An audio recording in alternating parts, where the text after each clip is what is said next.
Round one. Welcome on back, everyone, to Thursday night CEDH in Natural 20. We're so back. We're so back. We're so back.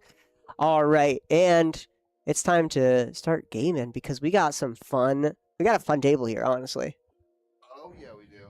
We have turn one this time. Seat one is going to be Drew the Criminal and Ashling the turn one.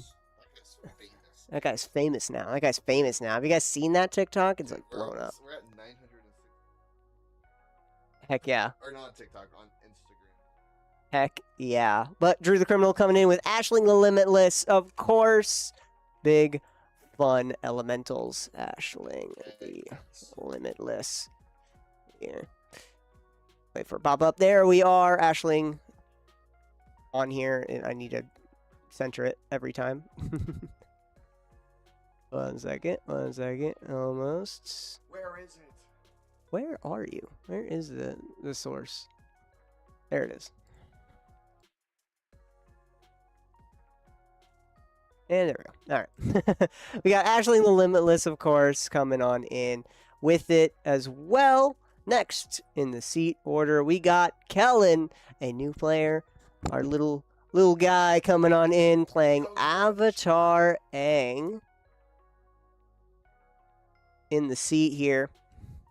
And I really need to like really adjust this. Oh my word. There we go. Avatar Aang here. Flying Firebend 2 whenever you Waterbend, Earthbend, Firebend, and Airbend. Draw a card. Then if you've done all 4 this turn, transform into Avatar Master of the Elements. Spells cost Wooburg less. This reduces generic cost. So. James is already has like Kellen is now on the hit list. Let's make sure that this is Kellen's first ever CEDH tournament with us, and he's like, we're gonna make sure we're not done. James shamelessly trying to gatekeep a literal child. We got Eris V over across the table on Gwenum. Remorseless. Remorseless is a little bit of a Bolus of Citadel on a stick. When it attacks until the end of turn, you may look at the top card of your library, and you may play cards from the top of your library and using your life instead of mana. And then lastly, James B on Rockside. Yeah, this guy doesn't win. This guy doesn't win. Sorry, he doesn't win the games that matter, man. He doesn't win any Thursdays. He'll play a whole Thursday night CDH and get to the last table, and he's like, I think I'm gonna mulligan down to 3. I don't know. This guy just throws. James be throwing. James be throwing. I want to have hope for him, but man, he's kind of stomped our hopes. I'll be honest. I have learned my lesson. James be throwing. True. There we go. All right. We are all set. 6, 7, 7, 5. And we're going to start. Let's see how long it takes James B to realize that we have changed his names to James B Throwing.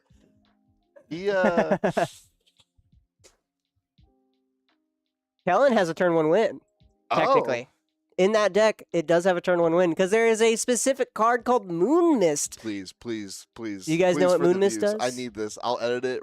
I'll edit it so fast. Please, we need this. We got Chrome Mox. Uh-oh. We're going to imprint Toxic Deluge. We're going to place down a land. It's not a red land. Do it. It's not a red land. Heartless Summoning? Oh my god, here we go again. Here we go. Oh my word. And he passes. Aww. Heartless Summoning is main combo piece. Creatures cost 2 less to cast, and creatures you control get -1/-1. And then Kellen comes in with a tap land and passes. This freaking guy. Whoa, get my hopes up. Got our hopes up for a turn 1 win, but I don't see... Oh my god, no way he gets it again. Nothing. Yep. Eris puts down a Gemstone Caverns and a land as well. So we got that thing with a Cruel Tutor, the funniest Cruel Tutor. It's just Ozai's face. just the face, yeah. Ozai W. James B throwing B currently fetching. How the text is on the Ozai card? It looks like he has like one of those like mustaches that come up. Oh yeah, It an looks altar. like he has like a that would a be great so sick. mustache. Should get an altar of just a mustache over. We He's got a suddenly Mole French. Drifter. Mole Drifter, ETB, we're going to draw 2. We've yet to get a red land here in order to get out our funny little commander. Oh, there we go. We got a fetch land that we can actually use to get red. Are we getting red? True. You're gonna fetch shock in a Blood Crypt. Yeah. Or a Sacred Foundry? Oh. Or are you getting a Badlands? Oh. Or Taiga? No. Oh. Not Taiga. What's white? What's white red? Plateau. Plateau. Yeah, it's Plateau. Yeah, I knew that. Yeah. Mm-hmm. I knew that. He might not, he says. You might not have like a black red or a white red. Wait, what? He needs at least something.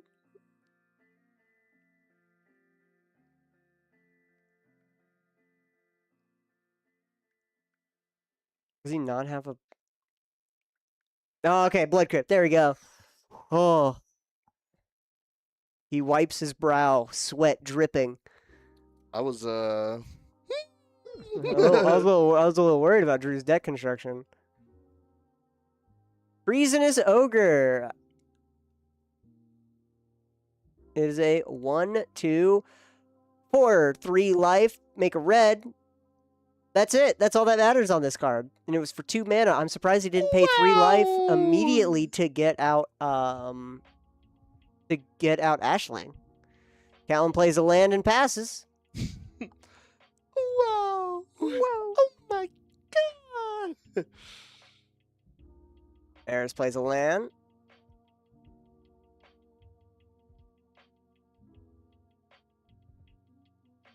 All right. Mystical Tutor on the end step. James B. Tutoring. Counter spell. Dovin's Veto. He just Dovin's Veto. Wait. He just counter spell. Delvin vetoes the Mystical Tutor. It's just to spite James. Just for the spite of it. I like this kid. I like Roger his style. Plays a land. Mana Confluence. Pretty good. I mean, slow down the turbo player. That makes sense. We're just waiting to hopefully at some point get out Aang and then proceed to Moon Mist. Hopefully this is a Moon Mist deck. I'm not sure. See what happens. Might be Moon Mist Aang. Imp-Seal. Moon Mist Aang actually won a tournament not too long ago. Yeah? Mm-hmm. Comedian played Moon Mist Aang in one of his locals, I guess. Shout out Comedian. Shout out Comedian. He'll be here. He'll be at the store. Say hi.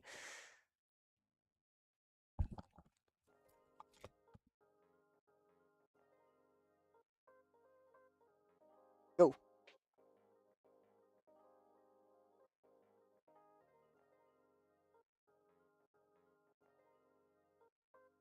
Roger.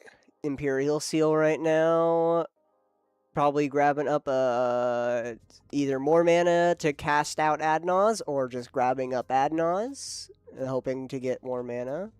I mean, Mystical Tutor specifically grabs up Adnaz. Can't really grab up too much mana. I mean, good Dark Ritual, but the moment he's going to be waiting a whole turn thanks to Kellen's Dovin's Veto.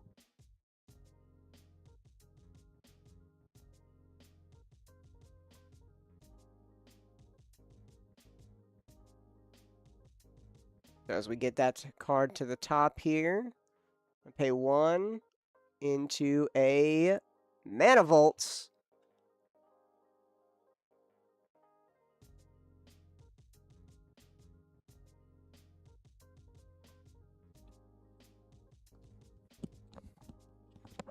Drew the Criminal goes to turn, set up to absolutely mollywop this table real quick. Paying a black into a demonic tutor.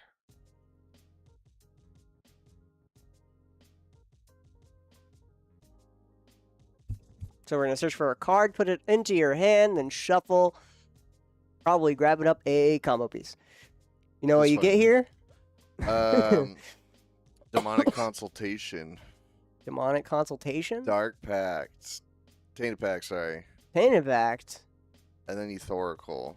With what mana? Yes. He just conjures it up, you know? He's probably getting Green Ward of Marasa. He could get a Dark Ritual. He could get... Breach. Could get...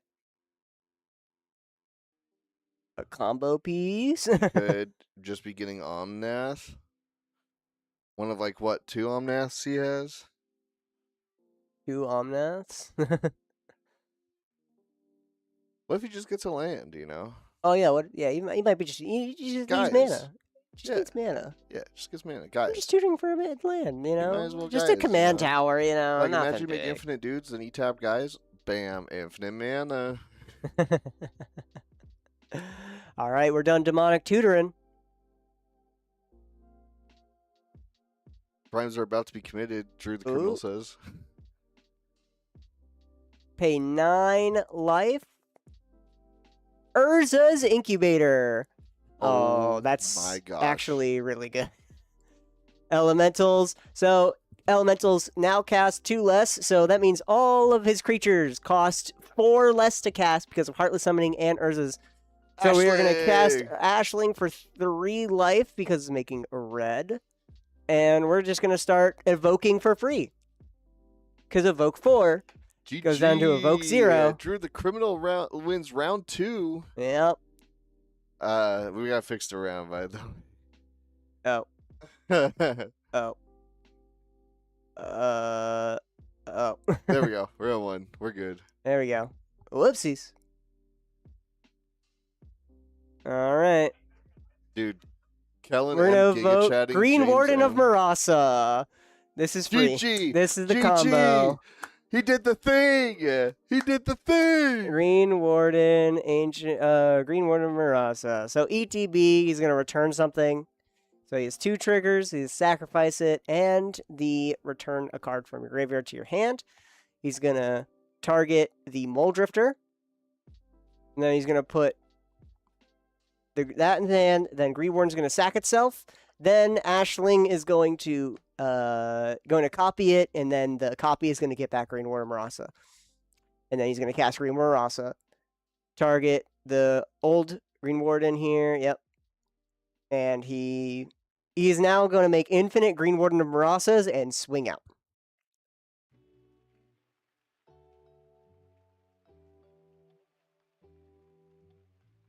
You can draw some cards with Mole Drifter as well. Drew the Criminal does the thing again. Ashling the Limitless Part 2. All right. All right, sweet. Drew wins immediately once again. As soon as you guys let him get a Heartless Summoning and a Urza's Incubator out. Yep, Drew Criminal wins. Drew the Criminal does the thing again. Yep, he did it in a little over 10 minutes. Sweet. Well, We'll see you guys. we'll see you guys next in round 2. Yeah. Stay Well, tuned. yeah, stay tuned. You want to edit that one again?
Welcome on back, everyone, to Thursday Night CEDH Round 2. What?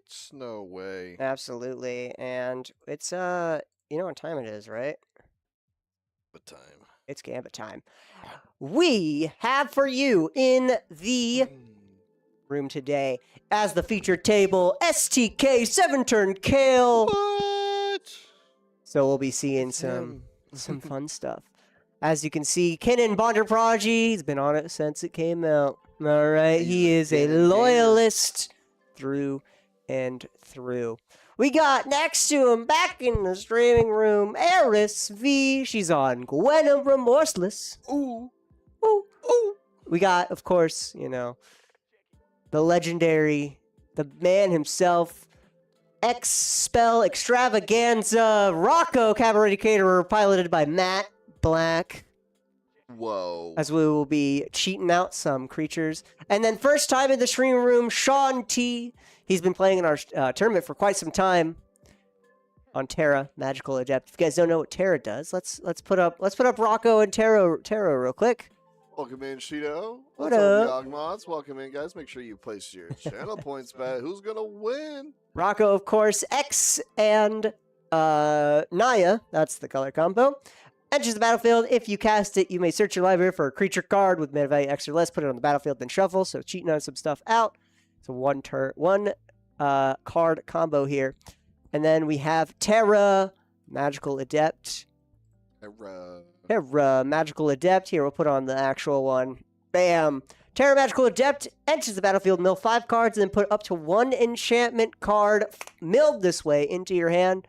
So it's filled with a bunch of valuable enchantments. What? Food Chain, Breach, Necropotence. Chain. This is a 5-color commander because the backside has 5 colors in its 4th Saga ability. So, but you can ignore the backside as that'll never be played.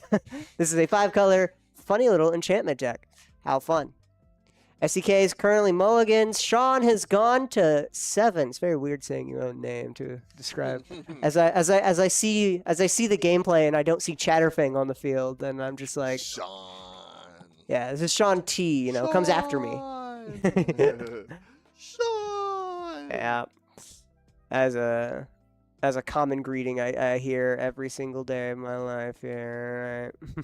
Sean. Have you ever played Heavy Rain? You played through it? I've not played Heavy Rain. Yeah.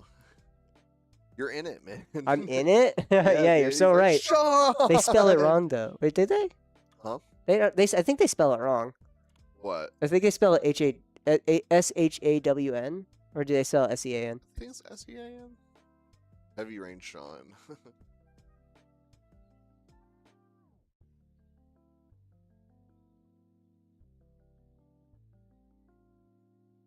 Oh, it's SHAU. Oh, it's even the worst one. Sean. A worse one. That's the only Magic cards too that have my name in it. Technically, is SHAUN. It's like there's 2 Magic cards with my name in it: Sean it? Father Machines, and then Sean and Rebecca Agents. No, Yeah, Irish spelling of Sean. the wrong spelling, and the only one that actually has my name in it is Seance. SEAN. Chance. Chance and Chance board. Seance board. Chance. Seance is actually a really interesting card if you haven't read it, by the way. Chance. At the beginning of upkeep, you may exile target card from your graveyard. If you do, create a token that's a copy of that card, except as a spirit in addition to other types. Exile at the beginning. Oh, so it's just like free stuff. Yeah, essentially, Freebies. you get like a second chance of each of your creatures real quick. Nice. Perform a little seance. Or if something gets milled by somebody milling your stuff, you can just play for free. But they don't have haste. So free. Yeah, but it's so like you get like ETBs and stuff, Exactly. you know, and That's or all leave the free battlefield ETB. effects. Ooh. Yeah, we'll see. Dang. Put in your bets. Ooh, between Eris and Matt. All right, So good bet, Gwenham. man. We got some Gwenham lovers coming up here.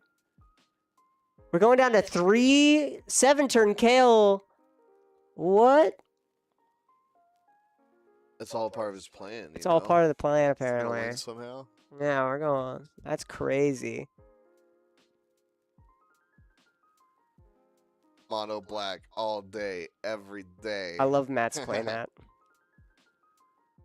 I'll say Matt has a Pokemon playmat and Sean has Pokemon cards. Oh yeah, Sean does have a bunch of Pokemon cards as his treasure. Playmat's so cool. It's pretty neat. That's a nice little Pokemon playmat. Yeah. Mono black is fun. I could play good old fashioned mono black any day of my week. All right. I loved myself. I had a CEDH. Could have sounded weird. Onruk here, the Traveler. It is an artifact-centric, graveyard artifact-centric deck before Noctis, essentially. And it was mono black, and it was all about getting Bolas' Citadel out as fast as possible. Speedrun Bolus. I don't play Pokemon, but I do use Blue Eyes White Dragon as my token for Magic. Heck yes, we do love that. Pretty badass. I know someone who also Tokens, has. just a Blue Eyes White Dragon. I believe for a while, me and Judge Alexander, who I believe should be in the chat, we did use some Yu-Gi-Oh cards as tokens for a while. It was kind of fun. We opened up a box of Yu-Gi-Oh and then we just used the cards out of there as tokens. Yeah, I'm gonna tap 2 green. I'm gonna play Pot of Greed. Playing a pot of green. It's like STK is put aside the 3 we want to keep. Going first, at least you're seeing more cards earlier. Oh dang, we're still mulliganing. We're still mulligan, yeah, right now. They're aggressively mulligan. Go down to 3. Eric's gone down to 4, and Matt, we have no clue. Oh, there we go. There we go. There we 4, go. 5, 6, 7. 6, All right. 7. Sorry, just 6, 7. It's a tick. Good luck to our players. Pre-games, STK goes first, drawing a card into Rejuvenating Strings and to Soul Ring. All right, well, we see why we kept that. We got some mana. 6, 7. Oh, my God. 6, 7. Varus goes as well. We see the Black Gate here and a Mana Vault. So we're going to be seeing an early Gwenum here, hopefully, as we're going to untap and then play a land for 5 mana, get out Gwenum. Harris is at least glad to have cast a single spell this game. Better than last one. We got Opal. We got Forbidden Orchard. Or is it Orchard? Orchard, yeah. I always thought it was Orchard. Apple Orchard. I always thought it was like Apple Orchard. Orchard. Orchard. Orchard. Orchard. You have a Lotus Petal? No way, bro. Matt? What else are you gonna Put do? your channel points bets in, hurry. Before it's too late. Hurry, Prime sub. Somebody sub to the channel. Hurry before it's too late. Hurry before it's too late.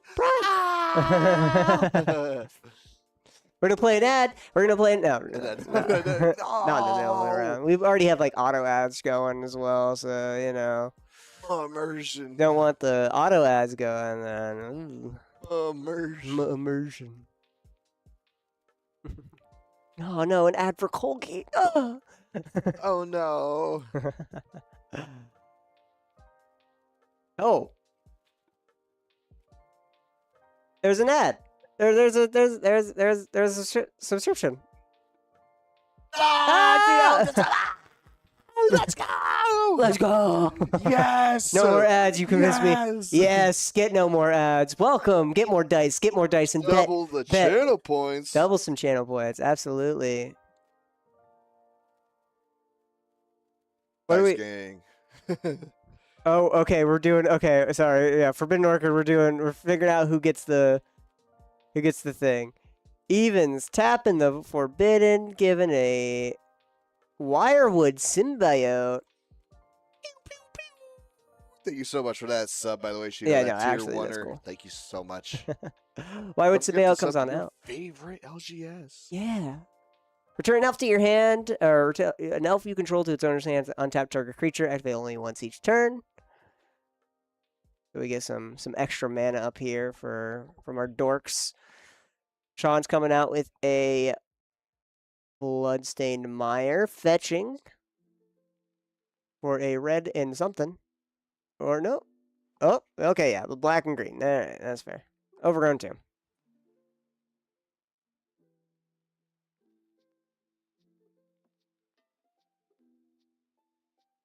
I've been seeing a couple of Terra plays, you know. A couple of Terra decks here and there. Haven't seen too many like actually played out though. Dark Ritual, 3 mana added to the mana pool. STK's good, Eris is good, Matt's good. Eris says I have 0 in action. Necro Dominance. It's like the worst Necropotence. It is the worst Necropotence. I saw such a cool combo with this card. Yeah. You know, Cool but Rude from No. TMNT. I don't think I do. So I'll show. I'm not gonna show it to the audience, but whenever you attack, you may discard a card. If you do draw a card, level 2, it's because it's a class, right? 2 mana, right? Attack, discard, draw. For another 2 mana, level 2, whenever you discard a card, it deals 2 damage to each opponent. Pay 20 life, right? Or maybe like 25 life, and then discard 20 cards, you deal 40 damage. Easy. Going to end That's step. cool. That's cool. It's cool, but rude. It's cool, but rude. With Necrodominance and Necropotence, because it doesn't care where you're discarding them. It cares just that you've discarded them. And even if it's to exile, it doesn't matter. And then level 3, it just becomes a gamble. Yeah, level 3, it just comes a gamble. And it's 2 mana each. It's just 6 mana, you like draw, discard, and then Gamble. deal damage and gamble. Pretty good. Pretty darn good. Got Mox Opal into... What the heck? We are going to... Okay, Necrodominus, we've gone down to 10, or we've gone down 10 life. STK. We're going to bolt ourselves for the Sink into Stupor land here. I think it's like Stuporous Pools or Stuporous Lake or something.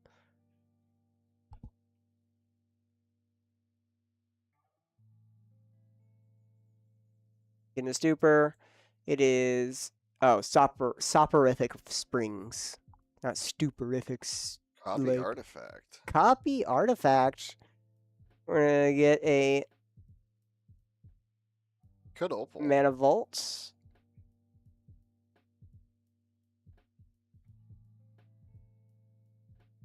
Could be the Mox Opal, but it's probably the Mana Vault. It's probably the Mana I'll Vault. say Opal because like he's looking for mana and it like opens up mana coloring for him maybe.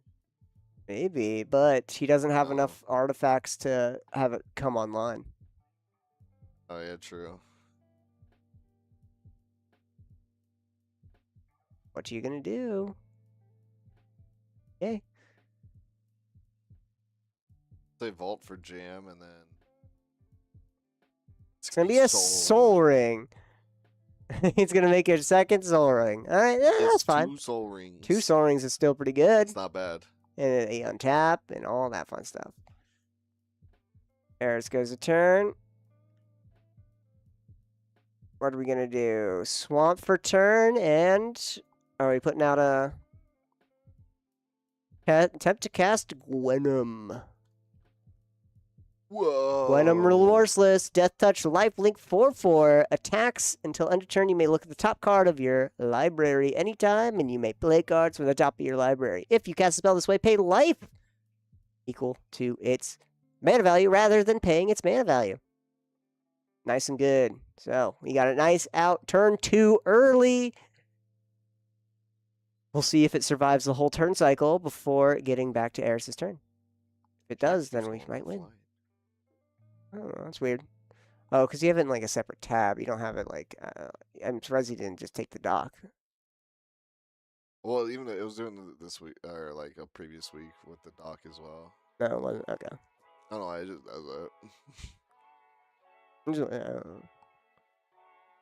All right, we're gonna gamble.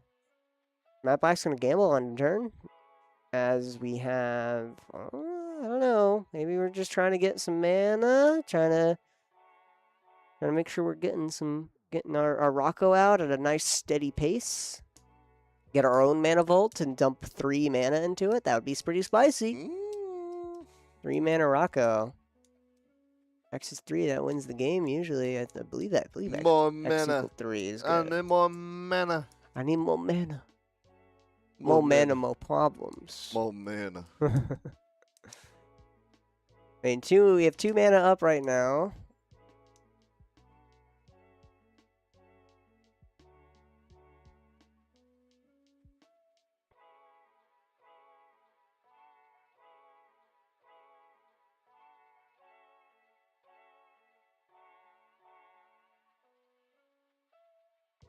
Eris is worried about Sean drawing 20 cards on the end of the turn. Maybe we can, you know, do funny Born Upon the Wind stuff.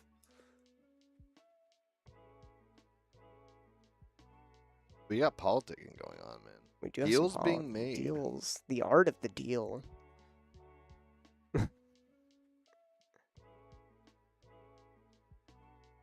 Art of a bad deal. How about that? Era saying he copied the Soul Ring. If he copied the Mana Crypt, I'd be worried. Yeah. Yeah. Soul Ring is too good, guys. It's not as good as... Like, it's better than Mana Vault, I would say, because, like, you're not untapping that Mana Vault anytime soon. Mana Vault practically is a worse... In my opinion, Mana Vault is a worse Dark Ritual. I mean, it's a good, just like, it's good to jam. Yeah, it's good for jamming. It's literally just jam. That's it. It's because used for jam. It's a 1 mana thing that makes you 3 mana. Yep. That's Dark Ritual. It's just like turns. Like you could literally play cards from turns ahead with it. Yep. Yeah. We'll see. All right, Matt Black is currently gambling. Probably do it on stream. Yeah, thank you, Matt. My word. 5 reroll on 6 here. We're going to see. We're going to roll. Oh, no, I can see. 4. And it is a Marvin. Marvin, Murderous Mimic here. Gets discarded. What did we gamble for, Mr. Matt?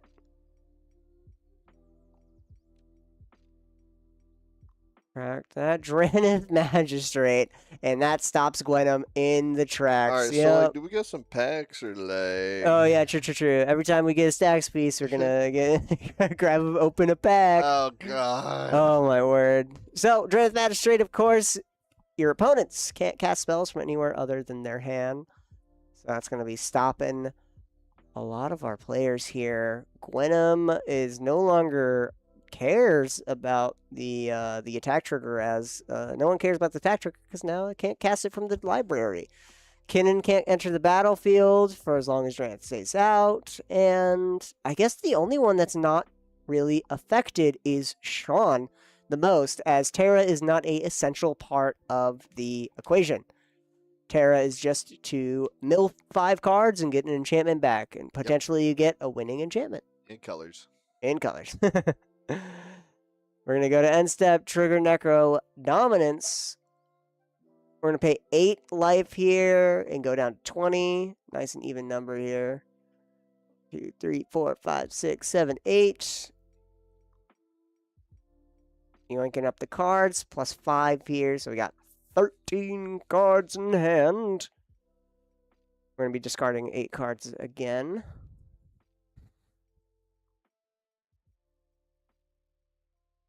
Just doing some hand selection here. It's kind of interesting. Necrodominance, paying life, drawing cards, and then just is that almost discarding the same amount, like a better Faithless Looting. Yep.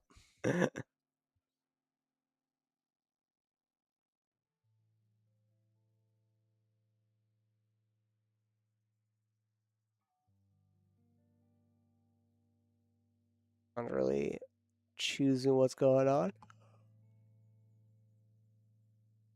Question is, what is he fishing for right now? Is he just trying to find the combos that he needs? He needs a bit more artifacts, is what I assume he wants. That way he can get this Mox Opal online.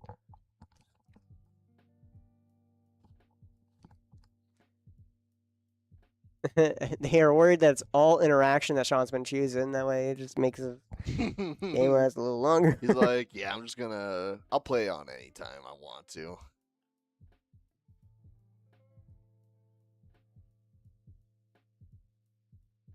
Thrasios comes on out. Ooh. That would be pretty cool to have. Got Thrasios, the secret commander. Thrasion. Whoa! Card draw. Yep. Yep, Thrasios here coming on in. Moving to combat. We have a 1-1. Going to end step. STK goes to end step. I would say start swinging maybe at Eras. Try to get it a little. But a 4/4 lifelink Death Toucher is not too good to swing on into at the moment.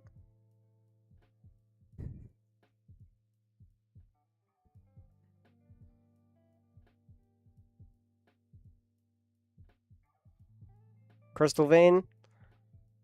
Maybe we got some mana out.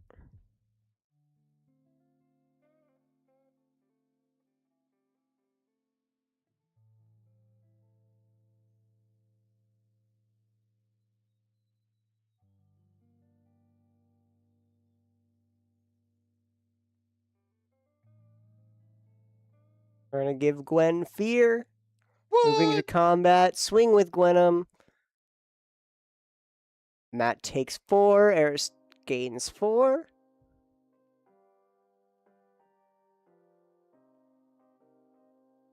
We get to look, but we don't get really to do anything else. On tap. Alright. Goes to turn. Still doesn't have... Trying to just slow down the opponents at the moment. Still doesn't have enough. I mean, I guess Terra's endgame is to hopefully get Underworld Breach and just start Breach comboing, which Dranith does stop. But, I don't know, there's probably other ways, and there's a lot of ways to get to that point. I mean, with the Necrodominance out as well, I mean, probably, Sean probably already has an answer for the Dranith as soon as he wants to go off. Misty Lotus Petal. We shall fetch and shock in.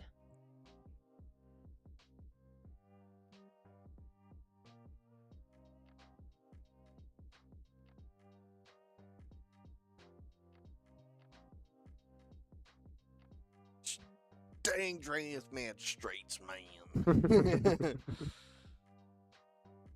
Yep, there we go, our breeding pool. That's what they called me in high school. Damn. Damn.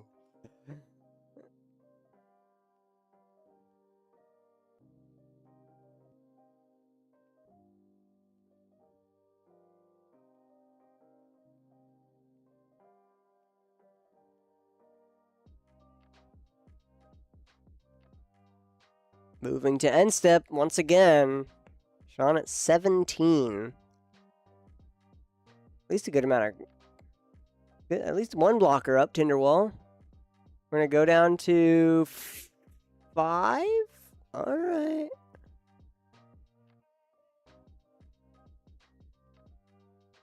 Alright. Going down to 12. 13. Lucky number 13.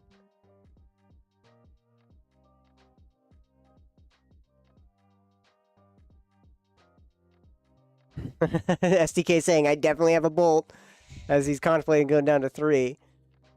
Matt Black's the only one who could have it. But it looks like we're just going down and doing 13. Here we go. There we go. 13. Maybe we're going to be trying to born upon the win here. Do we keep the born? Do we like the born? That's very dangerous with that Gwenum being able to gain fear. Could be a problem.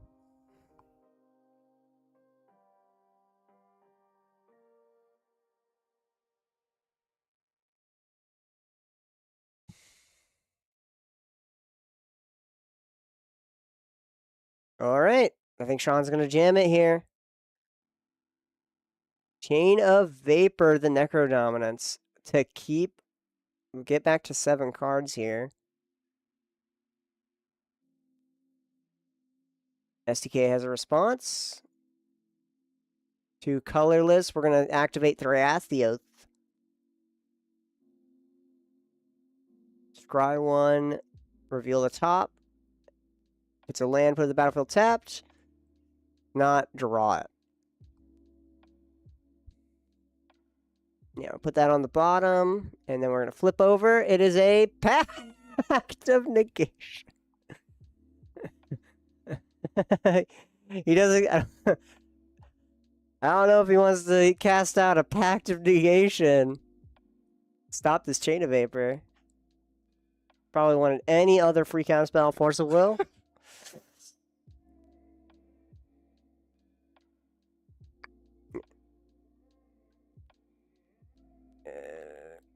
Green, black, multicolor, and 2 red. Asking, say what colors we got out.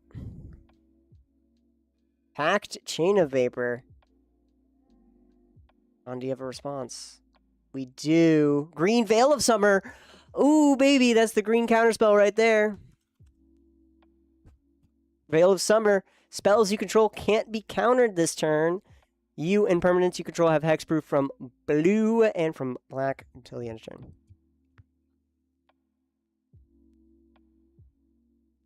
I will say, Pact, by the way, even though it's not countered, it still goes through. It just doesn't counter it. Doesn't fizzle.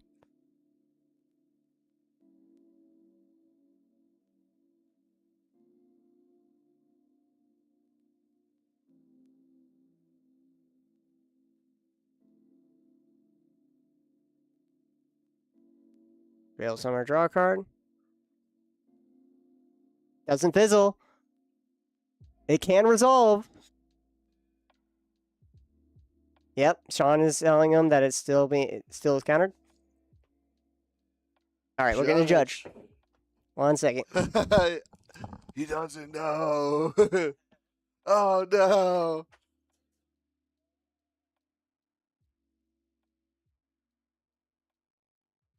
That is brutal for STK.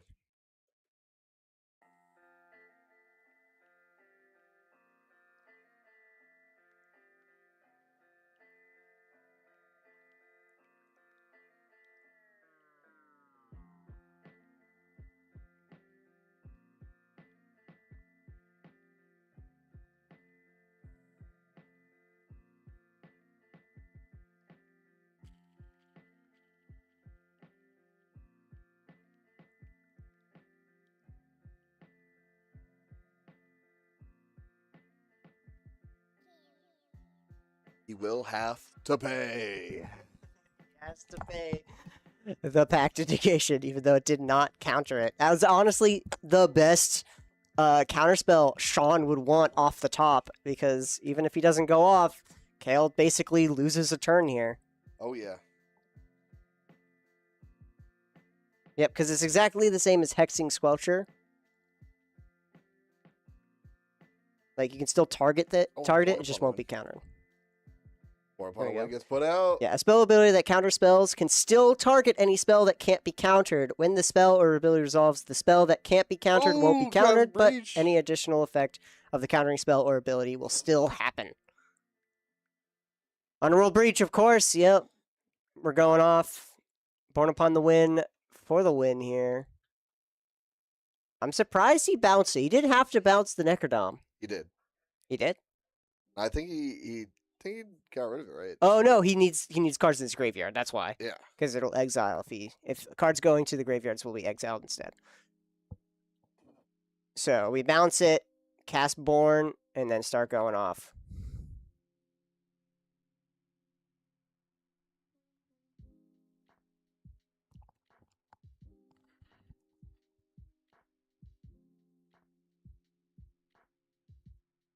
Gotta exile.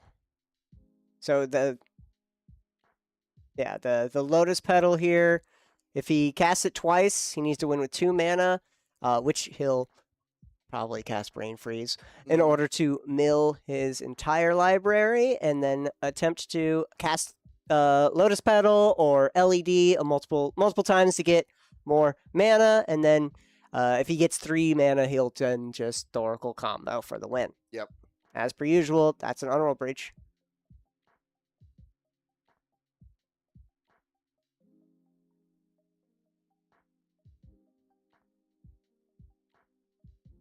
So, yeah. Matt Black is reading Gwenum first. It's the attack, not the damage.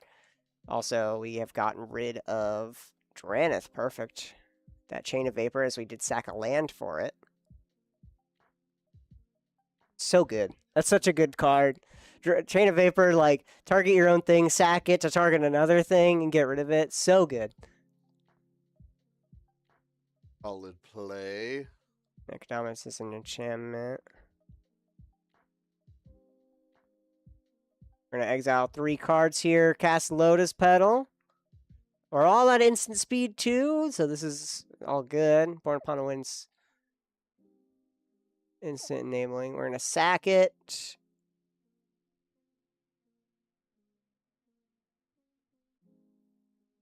For a black mana.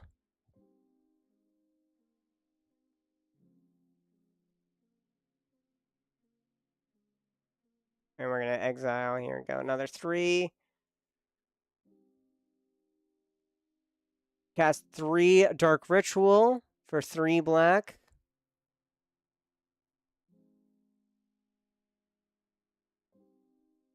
I needed to get 1 more mana for Gifts Ungiven. He has miscounted. Oh!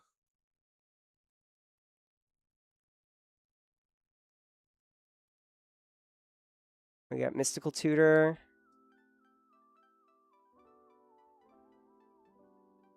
Yeah, unfortunately miscounted here.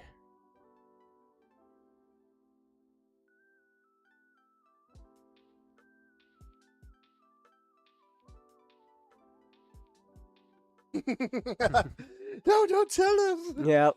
He can replay his deck dominance, so that's about it. Doesn't matter because he'll just go down to 5. We're gonna discard the hand size. Go to move to official end step. Oh, actually, that was during the end step. He still has Underworld Breach. In 1 second.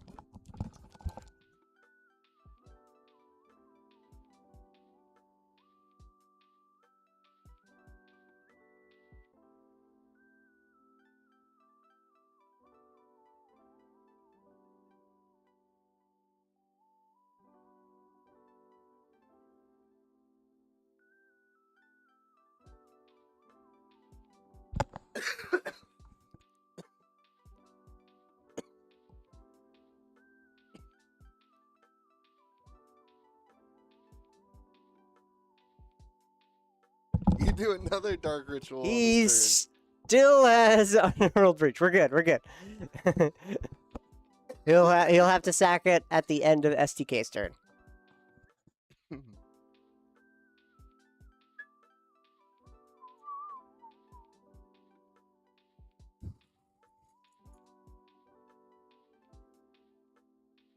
We're gonna discard down to hand says. Unfortunately, he just miscounted, and that is pretty much Sean out the game because he has no blockers. Gwenum's going to come swinging without a Dranith, and then we're going to have all that fun stuff. SEK pays for Pact. Yeah, looks like Eris is at least going to be getting a Gwenum here, unless Matt has a response. Matt might have an answer. Play a land. Fetch with Misty Rainforest here.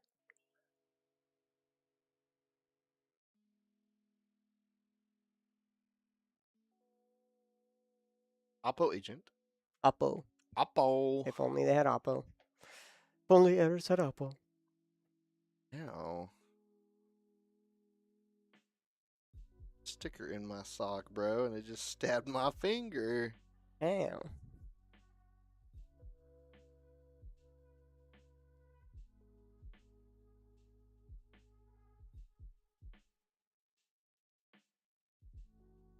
STK.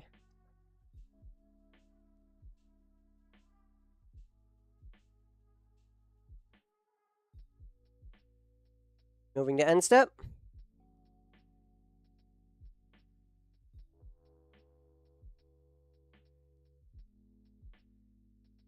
There we go. All right.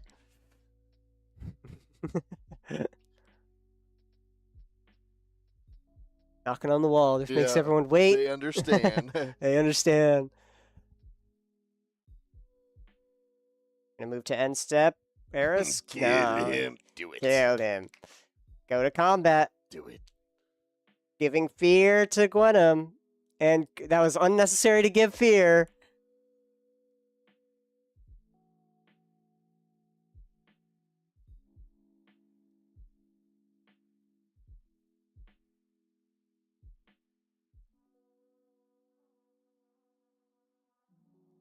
Black 8 gives His fear. next card was Soul Ring on the top of his deck, by the way.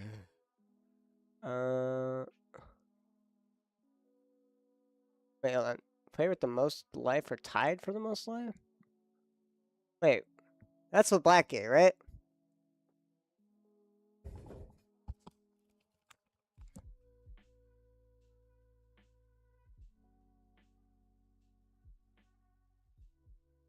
Sorry if we're not responding to chat, by the way. Our chat keeps going in and out for some reason, so we appreciate those people who are turning in. Love you guys. Thank you guys so much for tuning in with us, and we're sorry.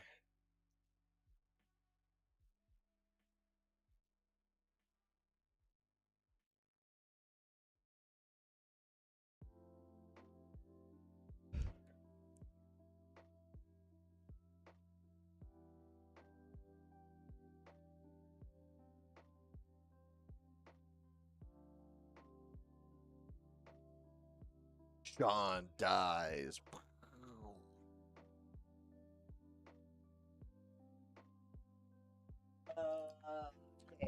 Eris thought it was a Shizo Death Storehouse. It's a completely different card here. All right. It doesn't matter. Sean still doesn't have a blocker, so He did. he did. All right, we got skateboard, which is also our card that there we go. Skateboard +1/+0 and haste, lightning greaves plus or shroud and haste or hexproof and haste. Feign death on Gwenum. All right, we're gonna go into the combo camera. Vampiric Tutor, perfect. We're gonna look at the top, or we're gonna be searching our deck for a card, putting it on top. I want to dispel it. Dispel resolves, it gets countered. Back to Eris's combo.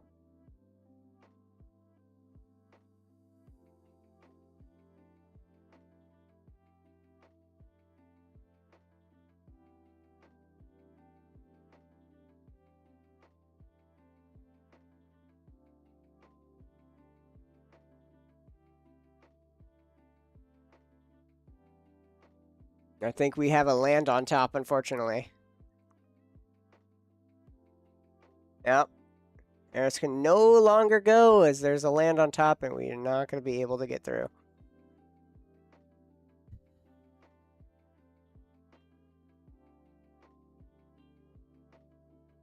And to end step, Enlighten Tutor.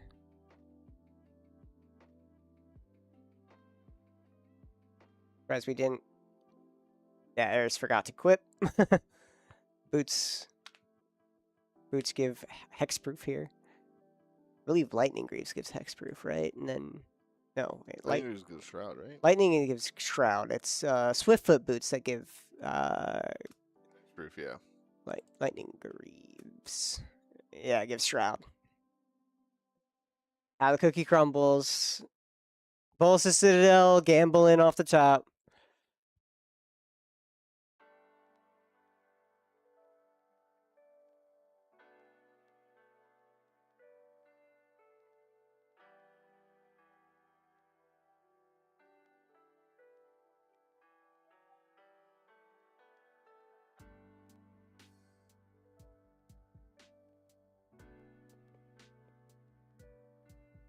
At Black's currently searching with Enlightened Tutor, trying to get a enchantment or an artifact. Probably something to get some mana. Maybe a mana vault. Try to make that X equals 3 right now. Can we see? Can we see the mana vault? There's the mana vault. The good card.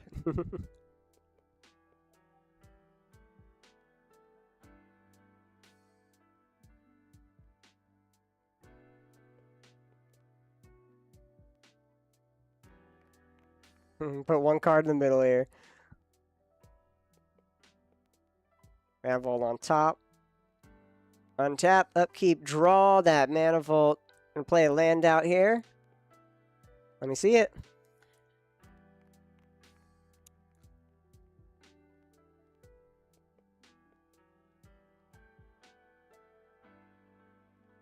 Probably seeing Rocco coming out.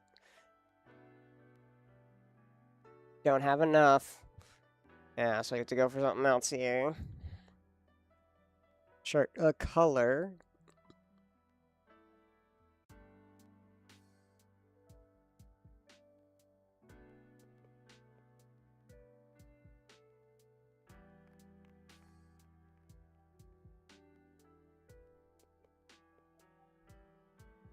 One mana.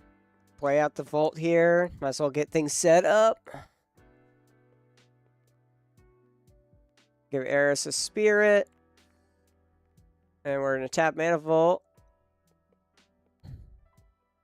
3 and 1. What are we casting out here, Matt? Birthing pod. Ooh, haven't seen a birthing pod in a while. What they called me in high school. That's what they called me in high school.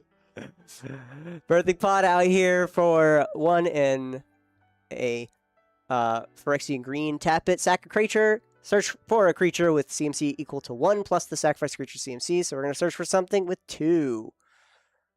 What 2 CMC creature we're going to be grabbing? That.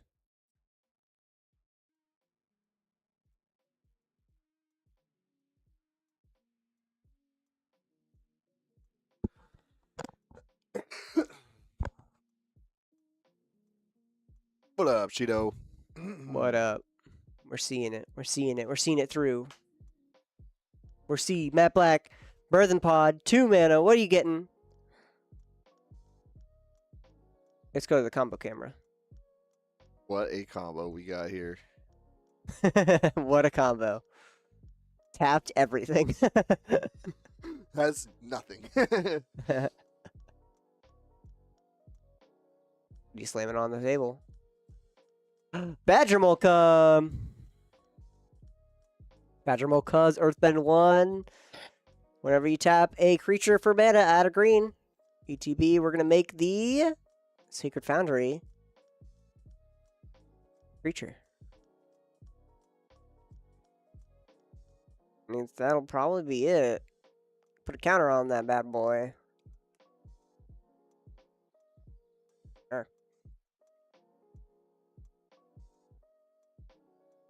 Move to end step.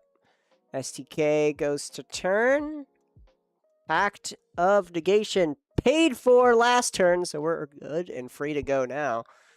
Let's see if Funny Little Kitten can win by playing Kitten and winning. Spinning a cannon. Spinning in the Kitten in.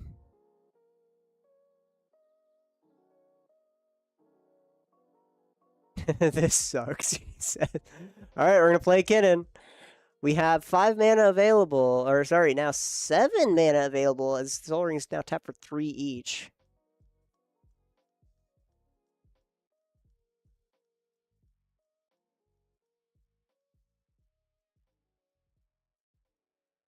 Passios? It's giving Eris the game, almost. That's what they say.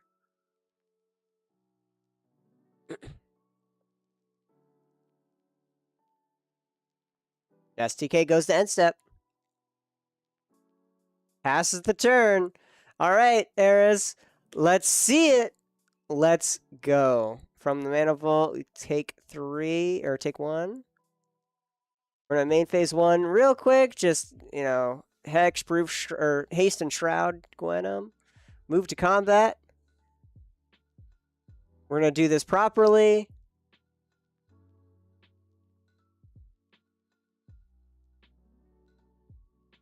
36. Can't block. Hail cannot block. Swing it, Gwen. Take 4, gain 4. Let's start flipping. That's a land, probably. Pay 1 for sacrifice. Sacrifice the elf and regenerate 0. Or a spirit here. Generate 0 mana. No CMC. Blood Pet for 1. There we go. Getting some free mana out. Maybe we have something in hand to cycle through our deck. Swamp. There's our 1 land per turn. Come on. Dark Ritual. Add 3 black mana. We have bullets as our dice here. Yeah. That's awesome. Flipping off the top. Nope. That's a land. We have a lot of land in hand too, Eris. How do we get through it? Can't?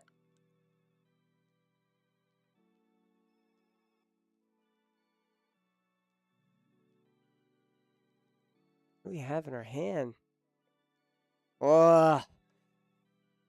Another swamp. Unfortunate. That stops Eris in the tracks as we cannot play another land per turn, so we have to pass it back to Matt Black, untapping with some mana. 3 mana, and hopefully we can get Rocco up for a good amount coming soon. Let's see. Yeah, mana goes away. If we pass through it, if we go to SDK's turn, SDK might win here with a couple of Thrasios triggers, or a couple of Thrasios payments, or I think just 1. Yeah, just 1. Either way, drawing a couple more cards.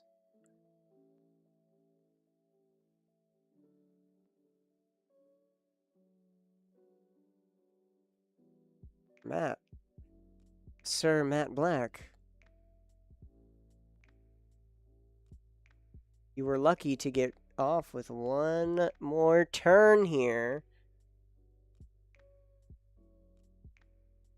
Use the white and a green, and then we have a 1 white, or use Soul Ring. Green left.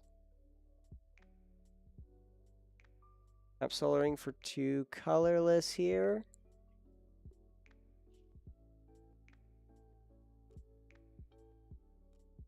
Green and 2 colorless floating. Probably using 1 here.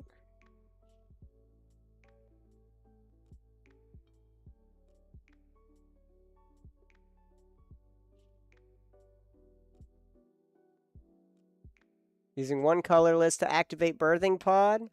Sacrificing Badger Mole Cub. Looking for a 3-drop. SDK might have something. Stifle?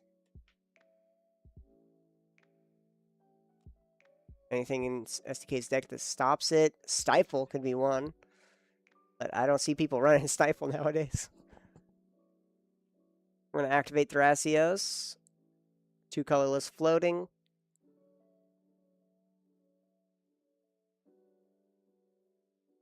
Resolve Thrasios. Flip it over. Or scry 1 first. We're going to bottom that card and flip over a Endurance. Ooh. That's not really going to help here. Yeah, Sean's already dead. Yeah, Sean's already dead. Yeah, you don't need to stop any breach combos here. I don't think Matt has any breach combos. Yeah. But we'll go back over to Matt's cam. Once again. Birthing Pod for 3. What is a 3-drop that we want to get here? Place your bets. Place your guesses. What are we getting? What are we getting? A Badger Mole Cub. That's 2 mana. A Badger Mole Cub. A Badger Mole Cub that's more expensive. Yes, a 3 mana Badger Mole Cub. Oh, he gets that card. Ah, Squee the Immortal. Does he have? Dude, Squee. We go sacrifice Squee. We can get a 4-drop maybe, but we can't really. It's going to be slow. A little slow right now. You need to pay. You need to somehow untap Burn the Pod once again. Or to sacrifice the squeak, get a 4-drop, and hopefully maybe try to start going off with a food chain squeak combo. Squeeze not going to be going too far. I mean, we have enough for food chain on the field if we pass the turn.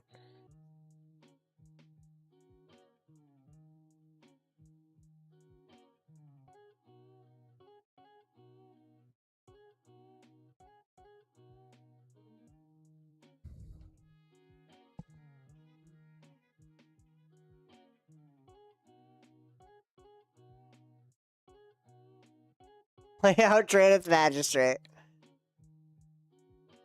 Yep.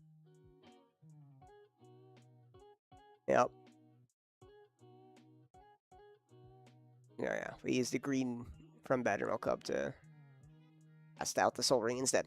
All good. SDK goes to turn. Gonna be a bit harder now, but SDK can actually win through this. It's just getting Kinnan out's what matters. This just stops Gwenum from capitalizing on the attack trigger. SDK is now in a bit of a pickle.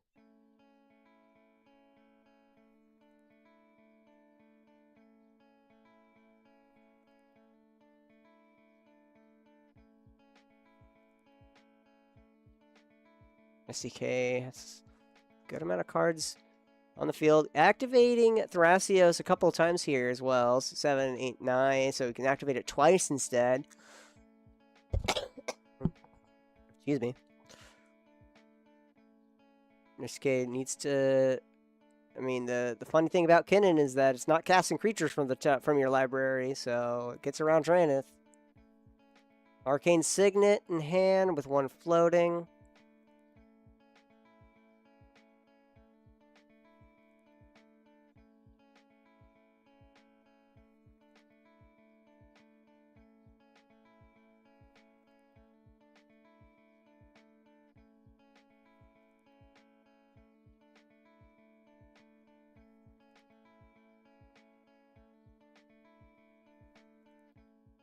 Three.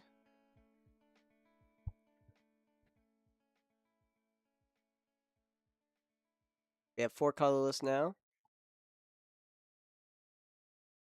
We're going to try to pop off to STK.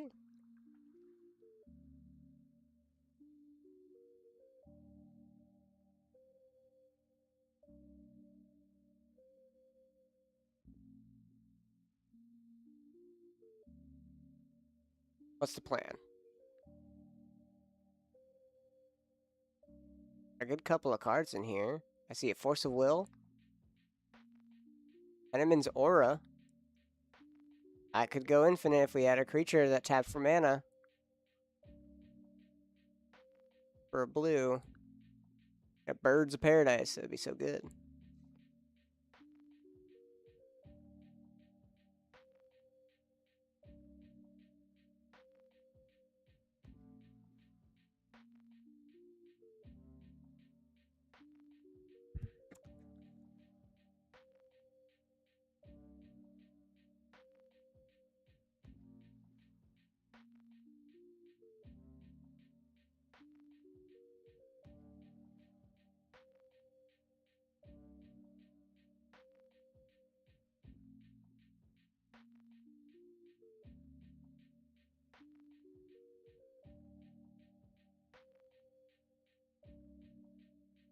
Okay, alright.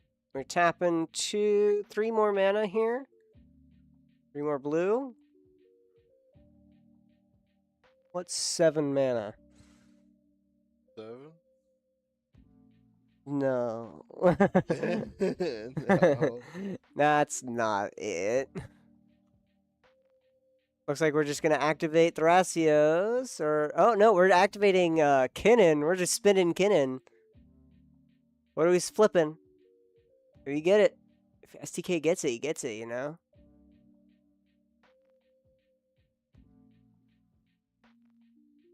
We're going to look at top 5. Top 7? 5. Top 5. Not gonna reveal anything. It looks like STK whiffed. Or is nothing good enough? Unfortunate. And then 2 mana flown. That was 7 mana investment into a whiff. Spinning Kinnan. Everybody's freaking whiffing, dude. Everyone's whiffing this game. Absolutely. Eris, untap, pay for Mana Vault here. Eris, it's actually saying sacrifice Crystal Vein.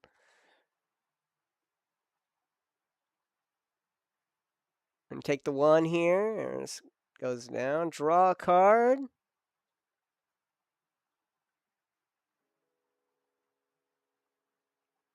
We need removal for this Draenith Magistrate.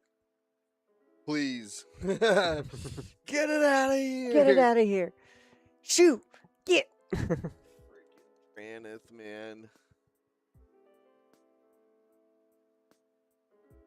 Also equip Skateboard to Gwenum. To gain a little bit more life, I guess. Gnarly, bro. Gnarly.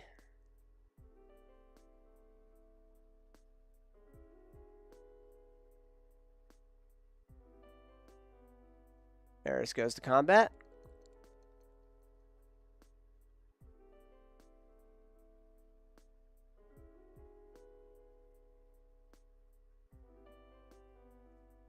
Five, 4 attack onto Matt Black. Matt goes down to 22. Eris goes up to 40.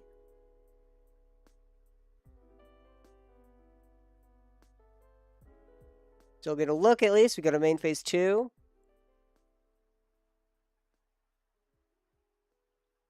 Oh, that card would have won Eris if Draenith wasn't here. Oh, man. What could have been, should have been. If you just reach over, like, if somebody plays a Draenith, if you just, like, reach over the table and just pick up the Draenith and then eat it, there is no Draenith Magistrate. Crashing Drawbridge comes down. It just gets haste. We have 3 haste enablers on the field. I love Draenith Magistrates. Yep. I love Draenith Magistrates. All right, Matt. Can you win it? I think we should be able to win it here, Matt. Come on. You win it here, right, Matt? Right, Right, Matt? we win here. Right. Now draw for turn.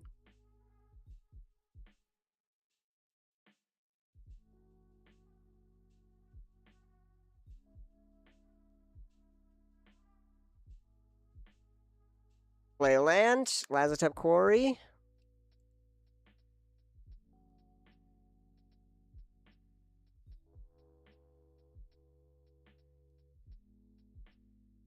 All right. We're going to activate Birthing Pod. Sacking Squee. X equals 4.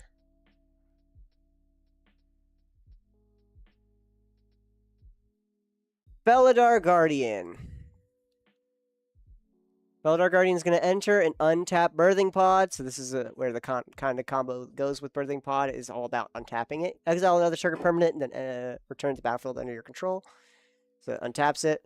And we're going to pay with Soul Ring. We're going to pay another. Boop. There we go. Pay another 1 here. Sacking the Felidar Guardian. Look for a 5-drop. We're most likely going to be getting.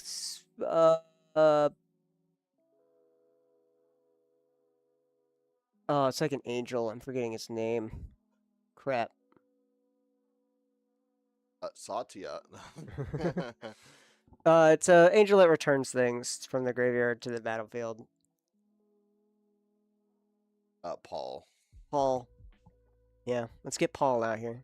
Paul the goat. Paul the angel, you know? Paul the GOAT.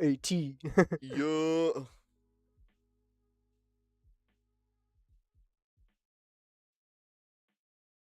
Not like Sarah Avenger. It's like something else. Why am I forgetting? Karmic Guide. That's right. Karmic Guide That's the ETB. one. We're going to return a creature from our graveyard to the battlefield. Felidar Guardian comes back in. Birthing Pod untaps. We're going to activate it again with the other colorless from Soul Ring. sacking Felidar Guardian and getting another 5-drop here. Probably going to be Revelark. Nope, it's Kiki-Jiki. Kiki-Jiki is going to copy Karmic. Karmic Guide enters Felidar Guardian and comes on in. And then we're going to have copy Felidar Guardian infinite number of times and then attack both. There we go. Matt Black wins. Matt Black wins. He finds the Kiki-Jiki. Round 2 with Kiki-Jiki combo. Woo! Heck yes. All right. Well, that was a good, nice game. We'll pay out the winners of the predictions right here. Oh, yeah. Choose outcome Matt Black. Bam. I'll show this again. Complete prediction. Good Congrats on the work. win, Shido. Heck yeah. So we will be right back for round 3. We have 5 guaranteed rounds tonight, I believe. Let me double check. Hold on. How many players we got? Shoot. Standings. 44. Yeah, we Oh my definitely have. word. Yeah, we're going to 5. We're going to be here for 5 rounds, everybody. So we're going to get to round 3, and then we're going to have our top 10 after round 3. So stay tuned as we get some more CEDH going. Oh, yeah. Good luck to our Players. nice players, you know. Good luck to these players. They did well. They fought well. Sean tried and he jammed, but he just couldn't get it. Sean whiffed. Everyone tried to, but it was just like whiff after whiff after whiff. But Oh, yeah. don't let yourself whiff on watching round 3. So we'll be right back. Stay tuned.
Welcome on back to Thursday night CEDH round 3. Woo! Round 3. We got in here Rodrigo on Marnius Calgar. Calgar. Welcome on back, guys. Marnius, of course. I don't know if you guys have seen this before, but Marnius is a Esper fun 3/5 with double strike. Whenever one of our tokens enter the battlefield under your control, draw a card.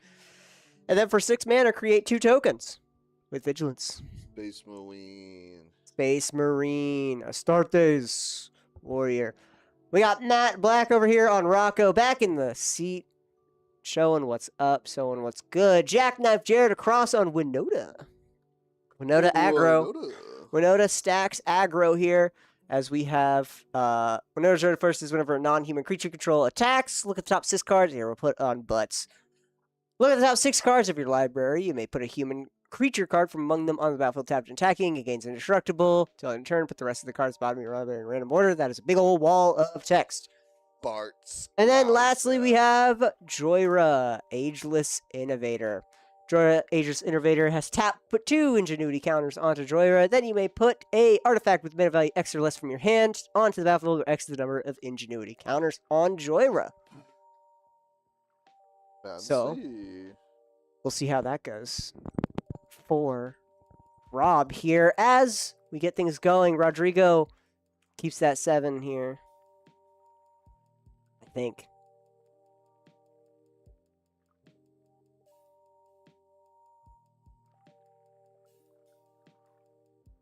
We'll reset the timer here. Here we go.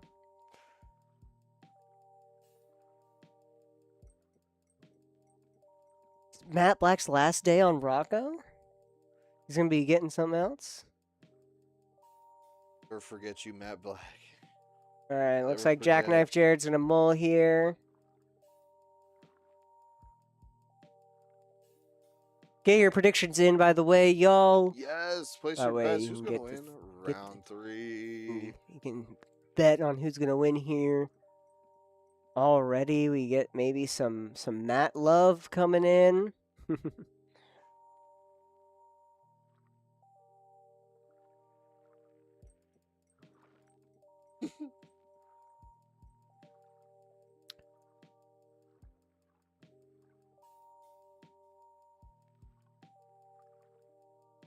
Jackknife Jared still shuffling.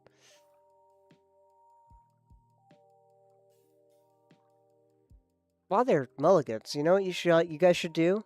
You guys should check out our website. Yes. Natural20gaming.com. Maybe buy some cards. Buy some cards that you guys are seeing played here. Play some high power with us, you know? Treat yourself. Treat yourself to some board games, to some dice. To a We got some fun dice night. goblins in here. I see you. I see you guys. I see you dice goblins. So go to our website and buy some stuff. Right now. Right now. We ship. Right we now. ship. We ship. Do it. We ship it. We'll ship Do it. it. Looks like Matt Black's all done. Are we gotta shuffle. Gotta get things going. Jared's still mulligan right now, so by the way. Ugh. What else? What else should they do? What else should they do? Jeremy. Join the Discord. Join Sign the up for Discord. Shamrock Showdown. Shamrock Showdown 2. Spiegel Follow us on 7K CEDH. Instagram. Also on Instagram. Absolutely. Get all your updates. Store updates. Follow us on X. Oh, yep. We do got a Twitter now. Don't call it that. X. No. X. X. It's Twitter. X. What else? All right. Go to our bar. There we go. Looks like Matt Black has gone down to 7. Got 7. Jackknife, where do you come on? What are you keeping? What are you keeping? Looks like you're keeping 5. All right, I guess we're fine. Rob, spread out your hand. There we go. There we go.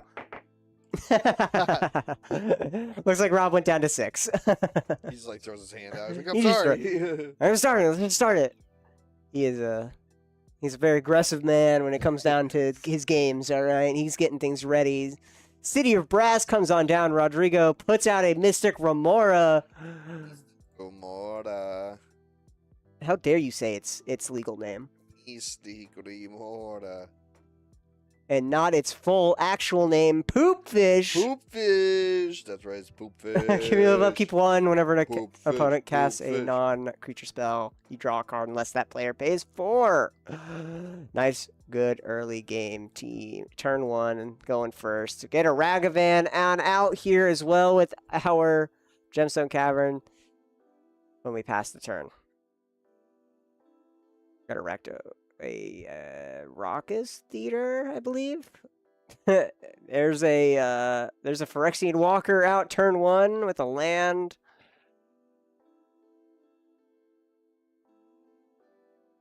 And we get out Joyra immediately with our Simian Spirit Guide. Phyrexian Walker, by the way, is a 0 mana 0/3. That's it. No keywords. Just a 0 mana 0/3. It's not a human. That's what matters. It just kinda exists. Rodrigo lets the Mystic Remora go. Rodrigo's then going to Cabal Ritual, add 4 black mana. Or add 3. I think add 3. Oops. And Necropotence.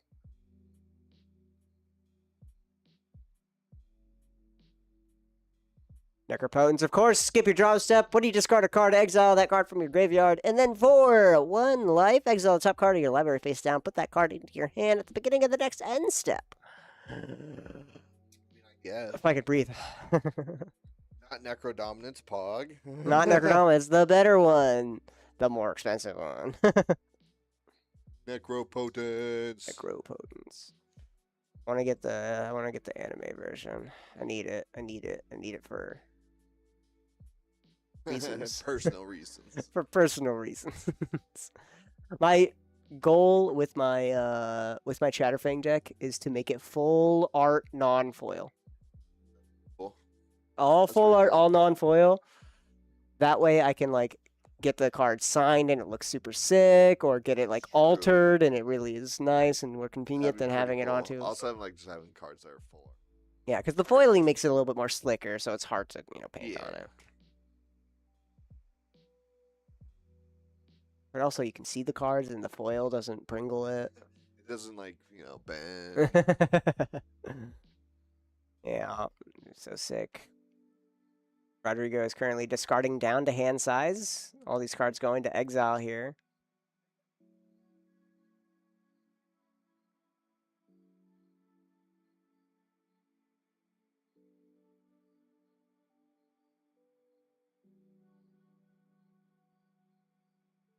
Cool thing about Necropotence is because you're paying 1 life each time, right? These are technically separate triggers going on the stack at your end step, but everyone shortcuts it. Oh, so you'd be like, So stop. there's a way, the way that you can be like, stop before Necropotence trigger. I'll let you get that one. Is it good? I'll let you get that one. Is it good? All right, move to combat. Ragavan's coming at Rodrigo. We're going to flip over a Force of Negation off the top and make a treasure. Oh boy, we have 4 mana available turn 2. Matt Black is quite ahead of everyone at the moment. See how maybe Matt runs away with the game here. 4 mana, tap it. What are we getting out onto the field? We got a 1 ring. Oh! The 1 ring to rule them all. Oh my freaking gosh, he's getting freaking tempted. Yep. Indestructible. Enters the battlefield, gain a protection if you cast it. At the beginning of your upkeep, you lose a life for each burden counter on it, and tap it to put a burden counter and draw that many cards. Or draw cards equal to the number of burden counters. Burden Oh counter. boy. We love the 1 ring Oh burden yeah, counters. more We card love draw, more it. card draw. More card draw. More card draw.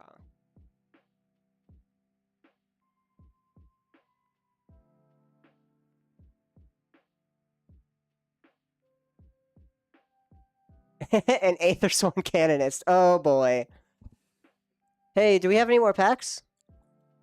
I don't think so. It's Because each player who casts a non-artifact spell this turn can't cast an additional non-artifact spell. Only one non-artifact per turn. these gosh dang white deck players, man. These white stacks players right now really bogging it down for us hardworking, Make it stop. amazing Make Jund it players here. stop now. Frick. Frickin' darn. Oh well. And play a tap Steam Vents.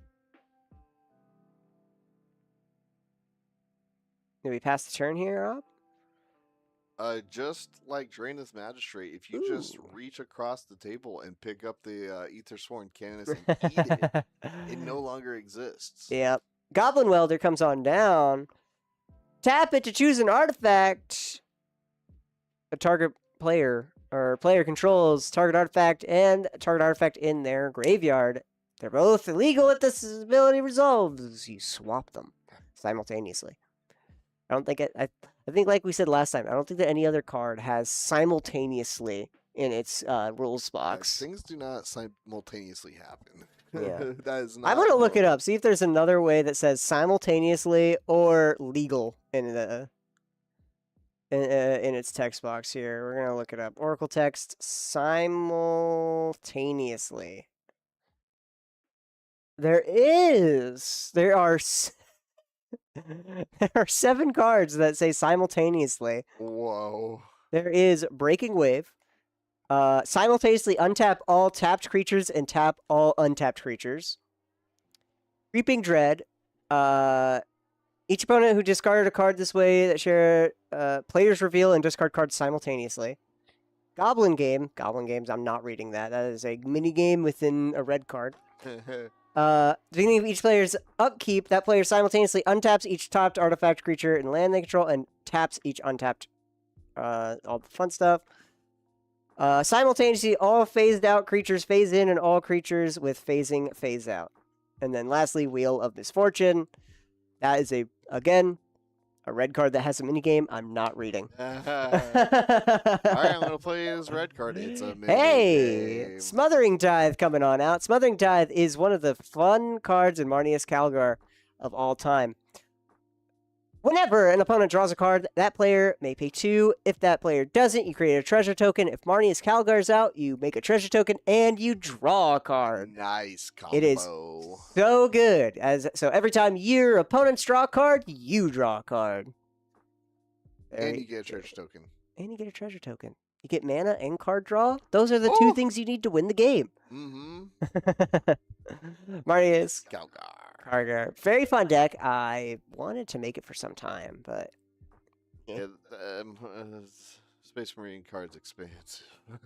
I mean, I have the card. Yeah, I just don't want to build it. I'm too. Space Marine cards gotta be so expensive, man. No. Why can't we, dude? I'm not gonna lie. Forget Star Trek. Give us a freaking Warhammer. Give me Warhammer 2. That would be actually really Dude. cool. A full-on Warhammer set would go so hard. It's so grungy and dark. It matches Magic so well. Yeah. It's fantasy still. It has a fantasy aesthetic. So good. It's all about like crusades. And... Dude, they even have a fantasy Warhammer. It's Yeah. Warhammer Darktide. Or not No, Darktide. Warhammer Age of Sigmar. Age. It's Age of Sigmar is the Warhammer fantasy.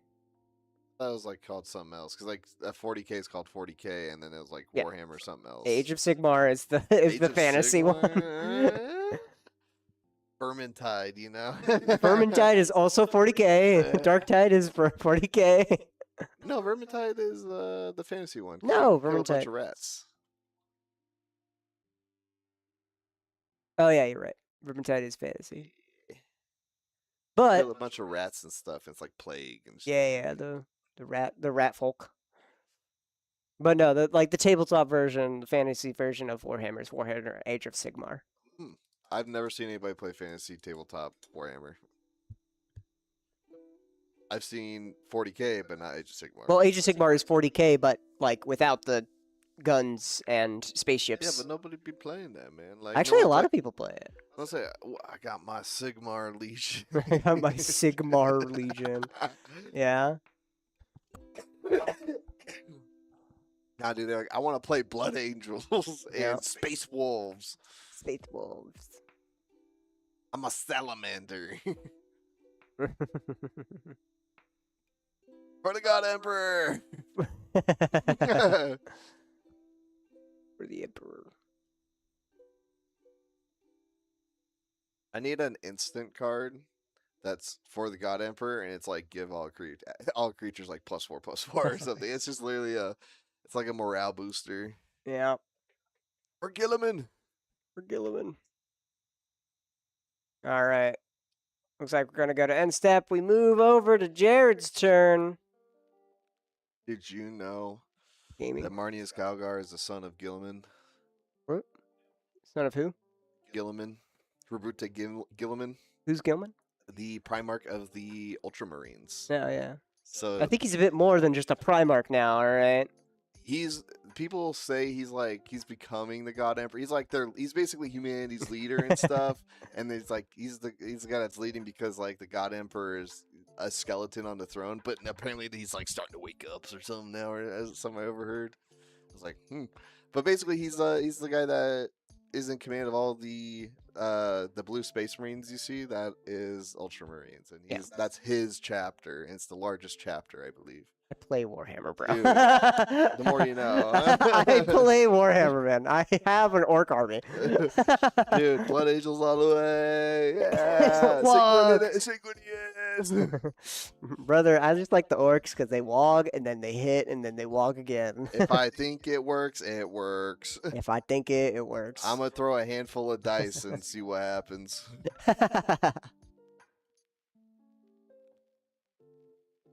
Looks like we're paying for our treasures too. Rodrigo's not going to be making any treasures now. Yeah, it looks like he only was able to make one treasure. Up tap, upkeep. Rodrigo, what you doing?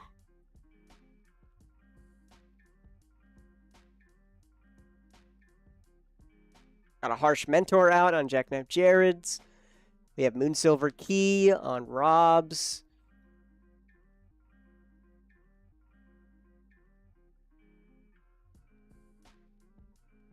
Bloodstained Mire.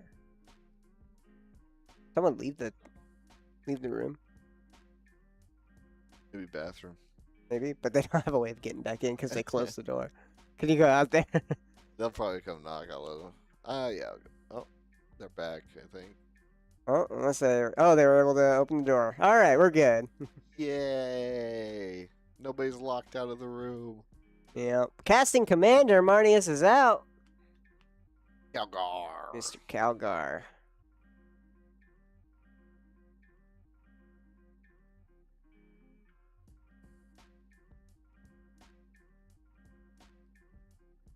Mad Black. Your go. On tap, upkeep. Lose 2 and draw a card.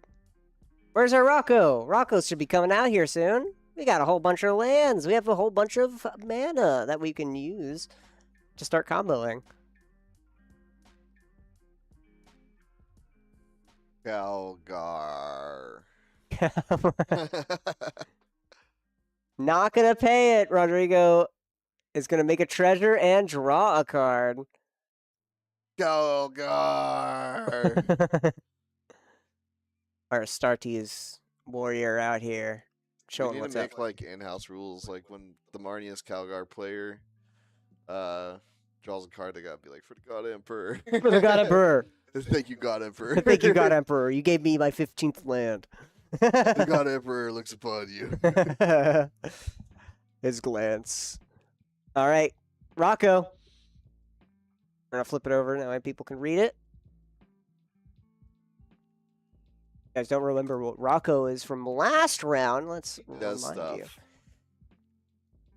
ETB, if you cast it, you may search your library for a creature card with maybe X or less, put it into the battlefield, then shuffle. So it's going to be an okay from everyone as he flips through his deck to see a card. What card might it be? Marnius Calgar. Marnius Calgar. We're going to be putting out a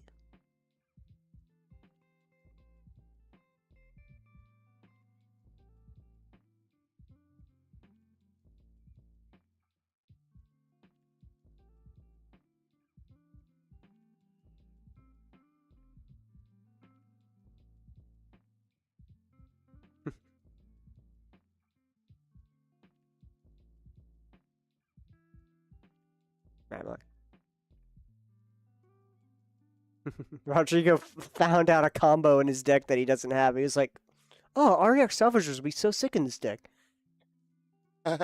It's like, you make infinite mana, and your commander is a mana outlet and a draw outlet.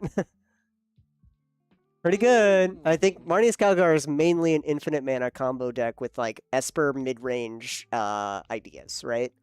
Esper mid-range with like, Smothering Tithes, you draw a card incidentally. Necropones, you draw a card. Rhystic Studies, you draw cards incidentally, right? Rodrigo runs over to the terminals. He's like, I gotta get this card.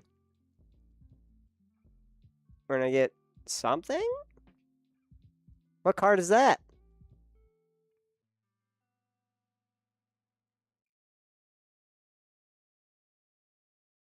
I have no clue what that is. I don't know what that is. Like something? Denizen? I forget.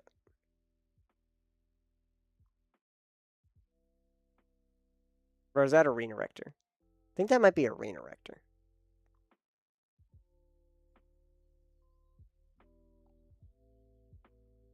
Still has an untapped One Ring. He can draw 3 cards. It's better. If you have like a proliferate deck, you know what proliferate does, right? No. Doubles counters. Yeah, adds counters and stuff. You know that from Edge of Eternities, the other deck that you don't play. Yeah, I don't play counterintelligence.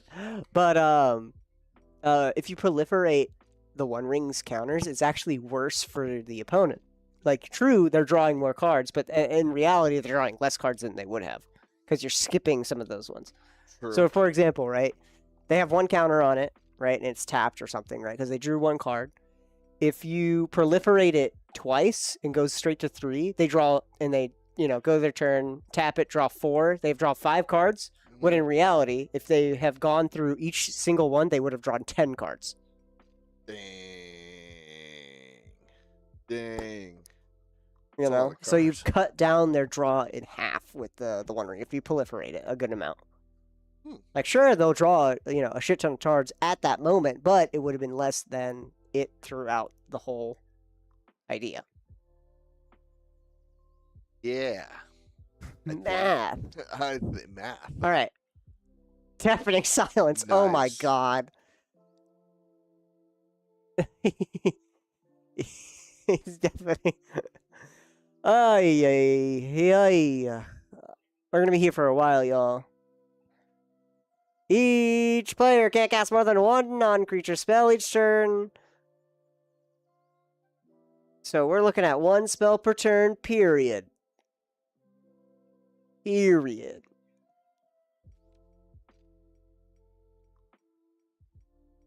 Alright, back to Rob's turn. Only 1 non-artifact and 1 non-creature. 1 non-anything. So we're going to be here for a while. Rob A is going to crack the Moonsilver Key on the end step. Get up a card with a mana ability, an artifact with mana ability into hand, or a basic land.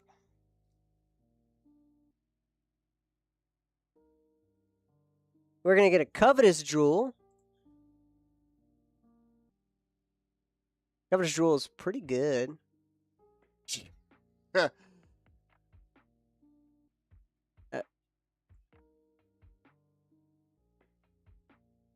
Coveted Jewel, not Covetous Jewel. Coveted Jewel enters the battlefield, draw 3 cards, tap it for 3 mana, and then whenever 1 or more creatures an opponent controls attacks you and aren't blocked, that player draws 3 and gains control of Coveted Jewel and untap it. A little bit like a mini Monarch, sort of, but better. Because you draw 3 when you steal it back. True. So ETB, draw 3. And then they get 3 mana of any color. Mm-hmm. He's going to be getting it out for free, too, with that Joyra. Joyra putting in Ingenuity. You tap at instant speed? You can tap it at instant speed. Like, you just get it, hold priority, and tap and get your mana before something happens. Kinda. Yeah.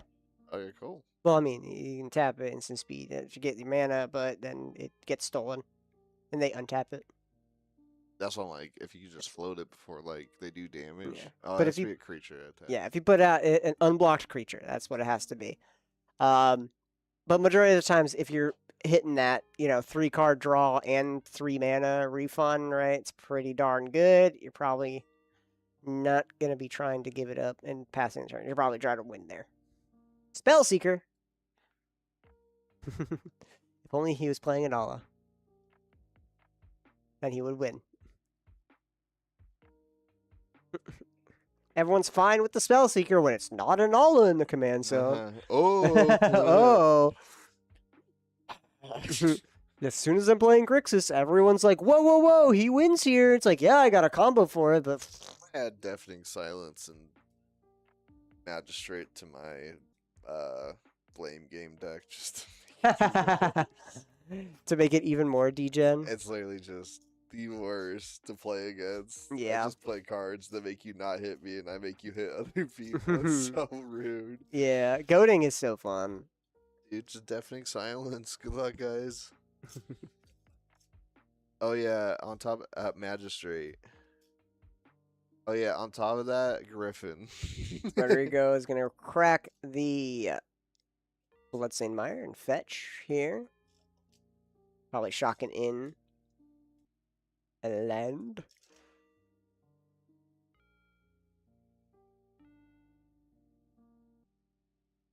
Not shocking in, we're just going to be surveilling.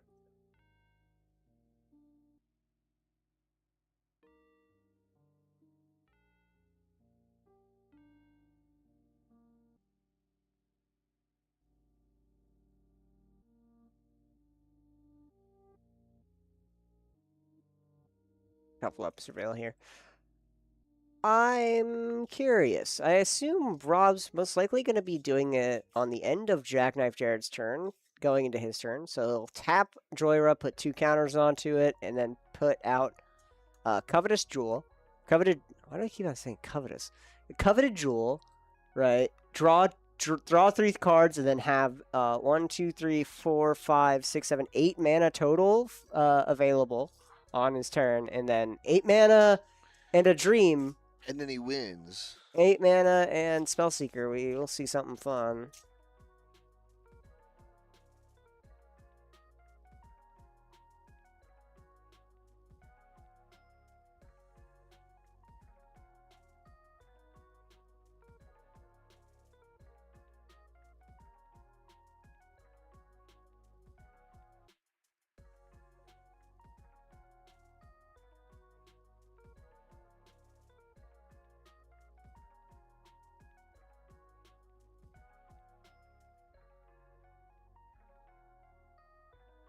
We're going to leave the card on top and then go to turn.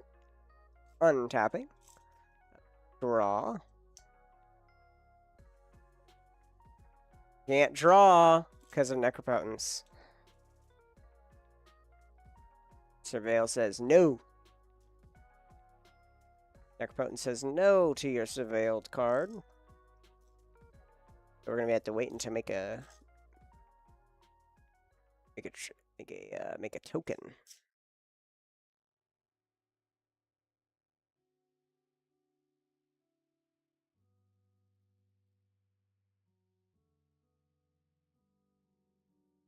Ranger Captain of Eos. So that surveilled card is not going to be seen anymore. ETB, you may search your library for a creature card with CMC 1 or less. Reveal it, put it in your hand. Sacrifice Ranger Captain. Your opponents can't cast non-creature spells this turn. Maybe we see a combo coming off if he wants to crack it right now. And then we see, I don't know, the Oracle. Something boring.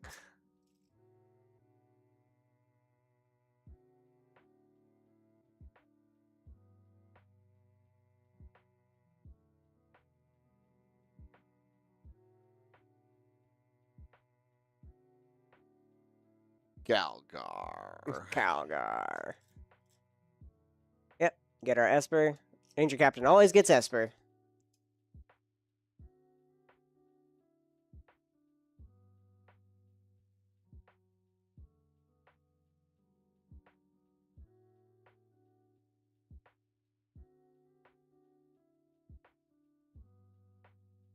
Esper comes on down. get some more, more mid-range card draw up in here. Gotta love Rustic Study. Yeehaw! We're here for the long run. Guess I get to put up a card.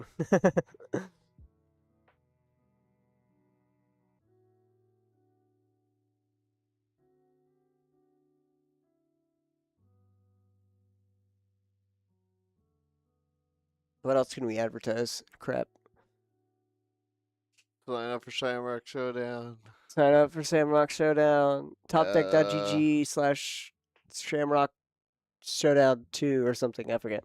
Go to our bar. Go to our bar, Natural 21. We got food and drink and tables to play games while you eat food and drink. Yes. Yeah. Sign up for our Pokemon TCG Cup and VGC Cup coming up. Oh, yeah. Coming cup. Yeah, man. What you said. Coming cup. Yeah, just come cup. Come cup. This next Saturday. Not this upcoming Saturday, but next Saturday. Next Saturday, right before Shamrock Showdown. Oh, we're gonna be here all week. Yeah, I got like Monday off. We're streaming. Oh my god, that's a 4-day in a row stream. Yeah, so I have that. So next Monday I have off. Next Monday you have off. You have 9th off. And then I come in and have a 6-day week. And then I get that following Monday off. And then I finish out that week. Yeah, it's going to be literally to 12th, 13th, 14th, and 15th. We're having a 4-stream marathon going. Oh my goodness. We're going to be streaming CEDH Pokemon CEDH. It's like a sandwich. It is a big old sandwich. So come on in. Watch us as we tear our hair out. Get signed up before it's too late. Yeah, before it's too late. Sign up. Join. I might just take like an entire week off, you know. Yeah. Let's take an entire week off. Yeah, like we can do that. I said she'd cover me, so very nice of Sky. Oh, yeah. Sky will cover. I'll make it so. Esper Sentinel trigger on Veil of Summer. Looks like Matt Black's going to be trying to go off here.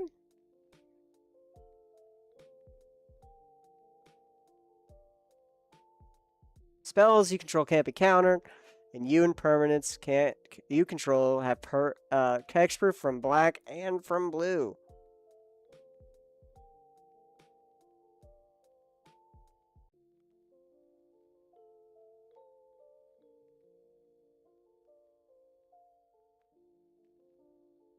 Yeah, spells you control can't be countered, period, on Veil of Summer. Very good. Pretty good.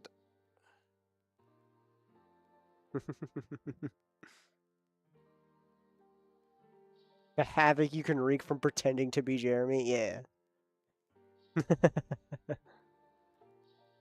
Good luck.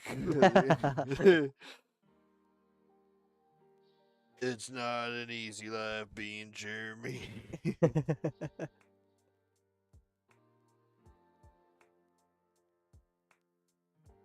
We're currently deciding on whether Veil of Summer can resolve, but it's only one card per turn?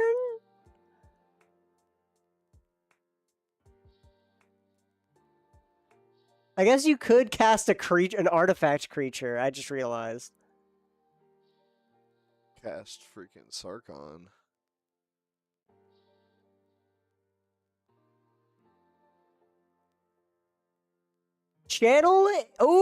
Channeling quick shot here. Oh, actually, this is actually kind of sick. Hold on. What is it? Something shot? Crap. The Avatar one? Twin shot sniper. Here we go. Dealing 2 damage. Channeling it to kill off Esper. Aethersworn, sorry, not Esper. Aethersworn Canonist. That way we can now cast creatures, and Matt Black's whole deck is pretty much creature-based. Pretty darn good. Nice. The back of your case just fell off. Or not case, your entire back of your phone is now torn off. Dang. Dang. I think Zach will buy me a new phone. Exactly. Man, phones Uh-oh. aren't cheap, man. No, they are not. Yeah, at least it still works. I'm just gonna put it in the case and pretend like it's not falling Wait, did we apart. just channel to Harsh Mentor? Did we just kill Harsh Mentor and not? What? What is Matt Blue doing?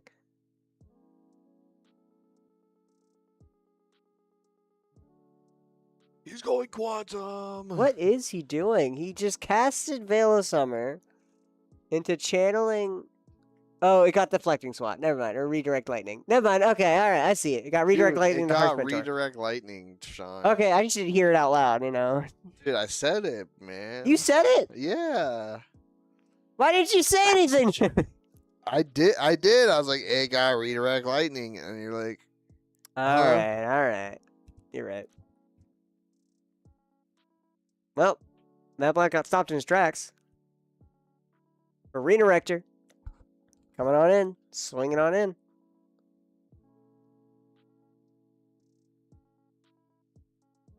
yo, Sky. 6/7. That's all. A 1/2. When it dies, you search your library for a Planeswalker and put it on the battlefield. Brings on in. Takes it.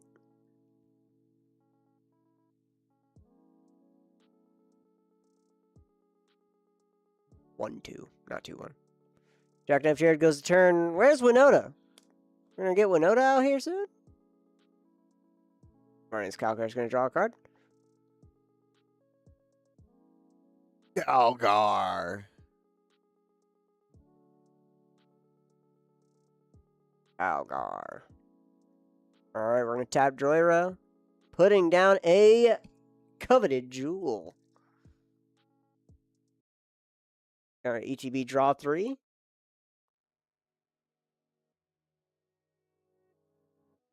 We're not paying for any of these. Calgar 3 times. Calgar.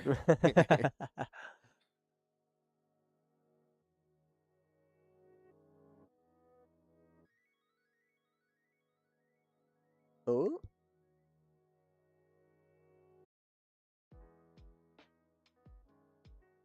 Jewel. Coveted Jewel is on the battlefield. ETB is triggered, so I got some interaction, some response somehow. Perhaps a, I don't know, Orcish Bowmaster or something. Rodrigo.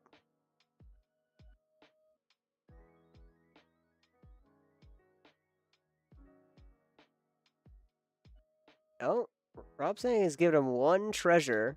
Makes sense, because you can tap the Jeweled Lotus to pay for itself, as well as what looks to be a Mox Opal and a Merchant Stone.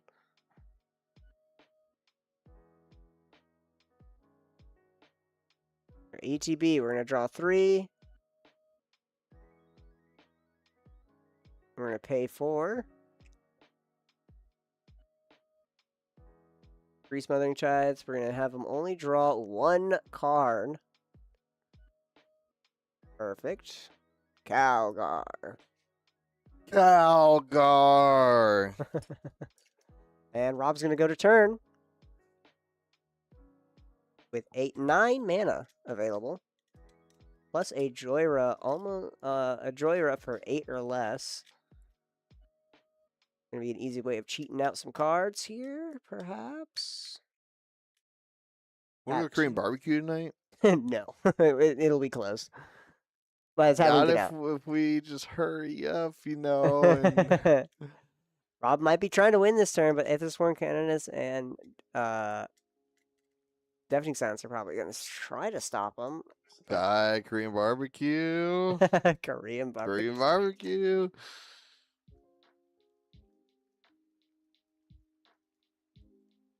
Find a place that's open at 5 in the morning. Then we'll talk. Dude, there should totally be a 24-hour Korean barbecue place. We got 24-hour like Mexican places, but not really any Korean barbecue. I'll look it up right now.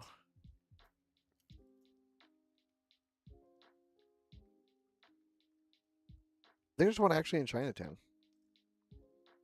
Drive all the way to Chinatown. It's actually not bad though.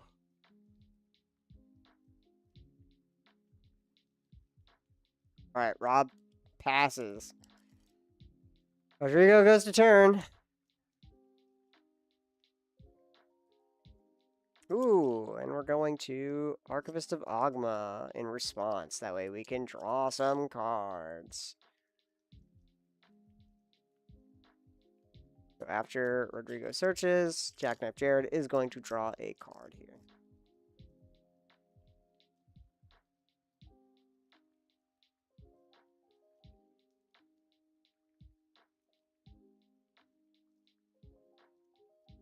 Northern Tithe trigger. Rodrigo gets it. And we're going to make a treasure and draw a card for Marnius. As soon as you get Marnius and Smothering Tithe, that's when you gotta just, like, destroy one of them. Get one of them out of here. You gotta get the answer for one of them. Where is my interaction? Printing cards. Where's my actual interaction rather than just being like, oh, my only form of interaction is counterspells?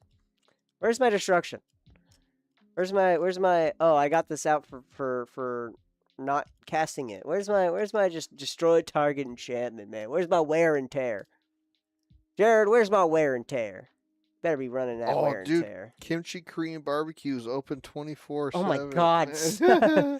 Close the Uber Eats app, brother. It's Yelp. Oh, Yelp? Yeah, 24 hours. You guys should give us like 5 stars on Yelp or something. We are on Yelp, by the way. Have you given us 5 stars?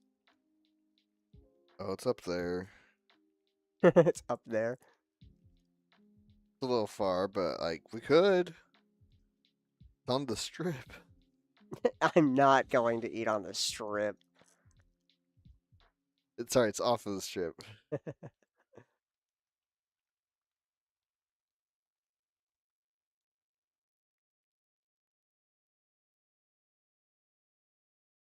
All right, Rodrigo. You have infinite mana yet? As soon as you get infinite mana, you can draw your entire deck. Watch me whip. Now watch me nay nay. Watch me whip. Now watch me nay nay. Got enough? We got a whole bunch of treasures. Looks like you have 11 mana total. But only 1 card per turn. Unless it's an artifact creature. Hear me out, right? Those are the only cards that you can cast for free as many times as you want. You have to cast an artifact creature. Esther Sentinel was one. Did you know if you just like reached across the table and you picked up your opponent's deafening silence and you ate it, right? It never existed. Yeah, you're right. You can't stop. Yeah, you're right. They can't stop you from eating the card. Like they can't. Can't. Also, we have a Necropotence out, so we got a whole bunch of cards coming in. Gonna play out a pedal. That's the one non-creature.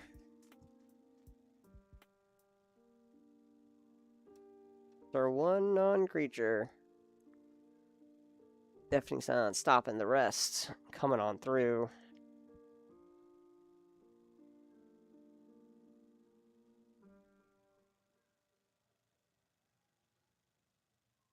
On end step, Matt has something.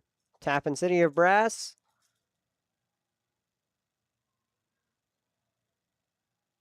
Boseiju Smothering Tithe. The Deafening Silence is right there!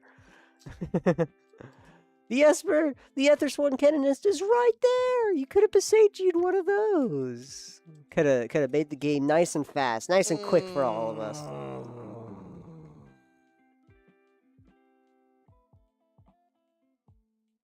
Alright, there goes. Smothering Tithe at least is gone. It means Marnius Calgar is now slower. but we're gonna get there. We're gonna get through. I'm trying to think of what I want to What's eat. our other tables? You know? What you're trying to eat? Yeah, what should I eat? Maybe like a meatball sub? Pod 2. Looks like Drew the Criminal after winning is pod 1 round 3 as well. So we'll see how that goes. We got Pod 5 Larry H winning. He winning. Pod 6 Troy. Pod 10 Loki. Sweet. Well. That was Trevor. Trevor is winning. Thought. Okay, no, he just won one game. I have a couple of undefeateds going on right now. Chris, Nasty, Nate, and Thorn. None of them are here.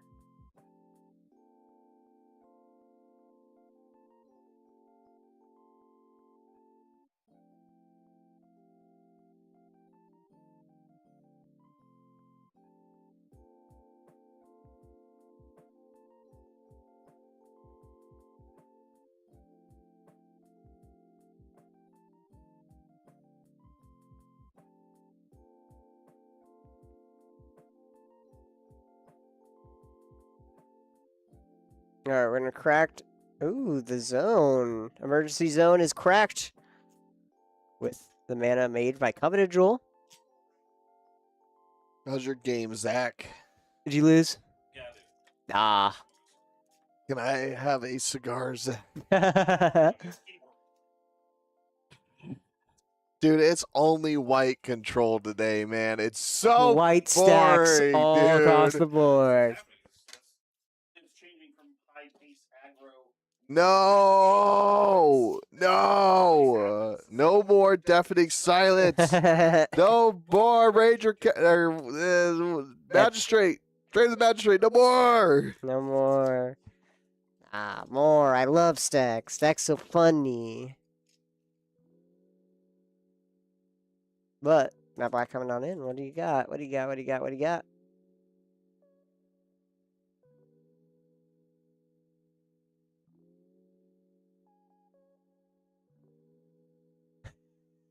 Matt Black saying he saw this on YouTube Shorts. 1 second. All right, so we got a new card actually. Surveillance.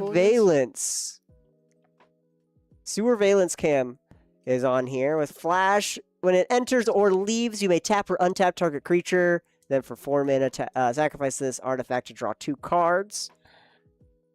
Sack it and then untap. Very So he's cool. gonna actually. Here's what the deal is: Surveillance enters, untaps Goblin Welder. He taps Goblin Welder, switches it with Coveted Jewel. It leaves, untap Goblin Welder. Tap Coveted Jewel for mana, right? Oh, infinite. Tap Goblin Welder and then swap them. So that's infinite mana right here. Matt Black was like, wait, I saw this on YouTube Shorts. So he is currently trying to go for infinite mana on top of everything. And this is an artifact. So he got his one artifact. His one non-creature artifact here coming on out. Even though Surveillance Cam does have a cockroach carrying out the camera, it's not actually the cockroach. It's just the camera. Bless you. Thank you. Oh my. So now we're looking at points of interaction we can go for. As everyone's currently reading what the frick is going on. What the flick is going on? Because this is a new combo. Brewer's Advantage going on right now. Make infinite mana, and if he has a Walking Ballista in hand, he can cast it. He can absolutely cast it.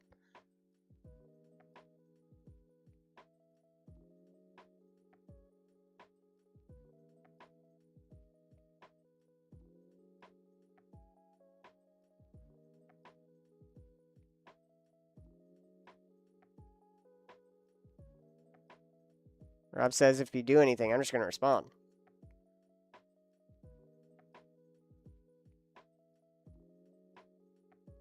There's an untapped trigger. I have give a spirit to Rob. Otawara the Goblin Welder. Counterspell. In response, activate Joyra. Putting 2 counters onto it and putting in 8 or less. Put a key onto the battlefield. Then pay 4 mana. 5. Yep. We're going to sacrifice to untap it at instant speed. We're going to sacrifice it to have the leaves the battlefield untapped on top of Otawara. And then what we can do is we can untap Goblin Welder, tap Goblin Welder, swap key for Surveillance Cam, untap Goblin Welder, and then start doing it once again with the coveted jewel. Interesting. Leaves. Took a damage from City of Brass. Any response to this one?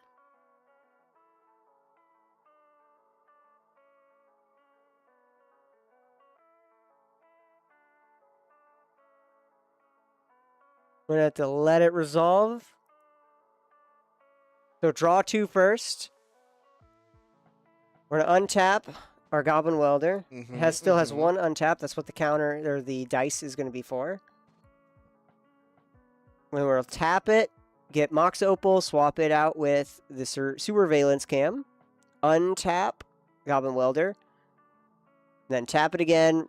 And then do that over and over with our jeweled, our coveted jewel. Then untap from the leave. ETB draw 3. So this is draw 3, not infinite mana necessarily. Not necessarily. Not yet. Well,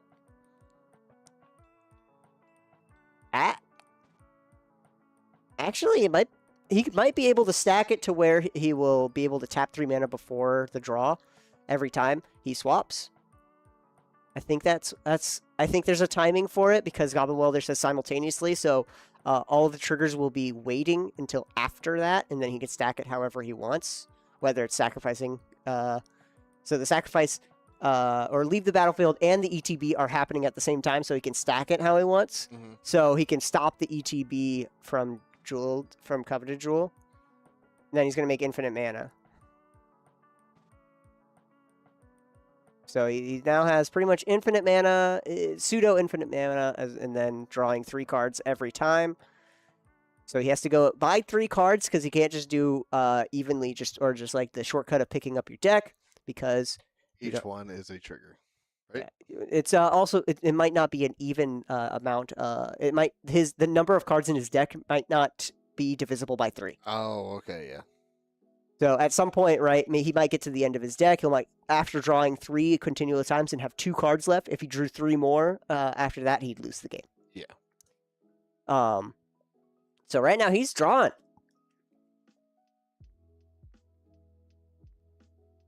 We're gonna shortcut it a little bit here. We're gonna go to the combo camera, but we can't see anything because he does not want to put it up on camera. To be fair, he's just purely drawing. He's not even not truly revealing, but I think he is revealing. I think he actually is just flipping it onto his side, so we can. Everyone else can see it, but us.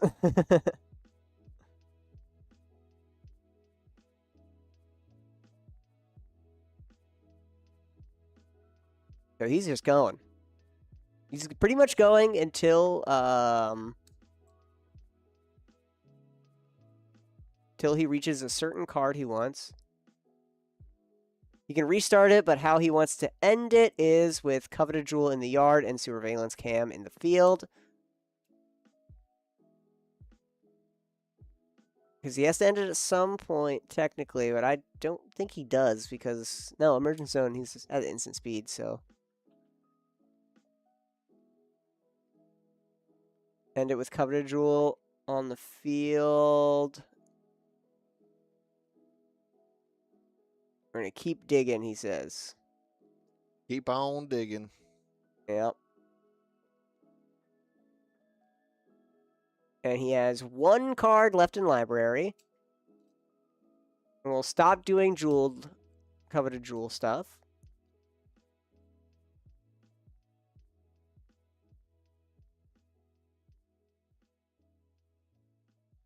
On the West Weld, he'll untap the Joyra instead of Goblin Welder. And just cast out Thoracle? No need to overcomplicate things, you know?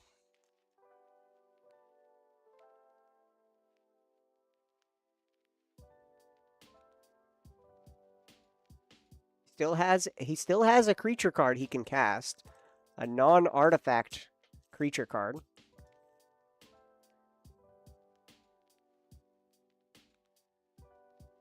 He has his entire deck in his hand, and he's all at instant speed right now. Might as well put out all your free mana.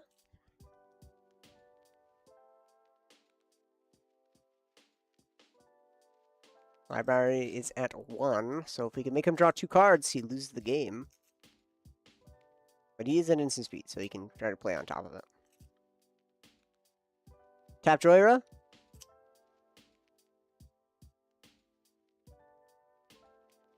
What are you putting in?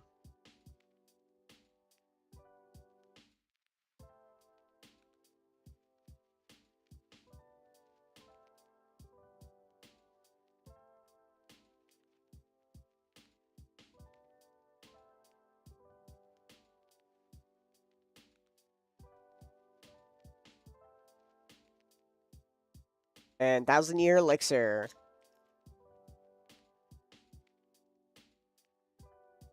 We're going to untap Joyra once again to retap it. Putting out.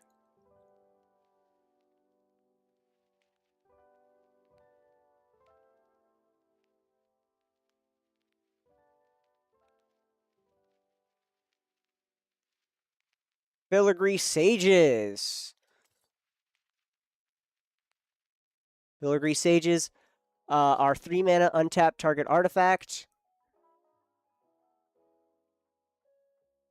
So we're gonna untap our 1,000-year elixir. We're just gonna put out all of our artifacts here.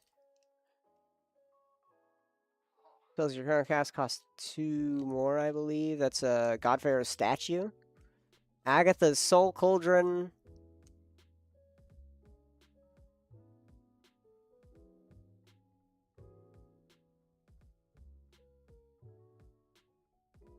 Otawara something. Or Otawara Canonist, so he now can cast creatures.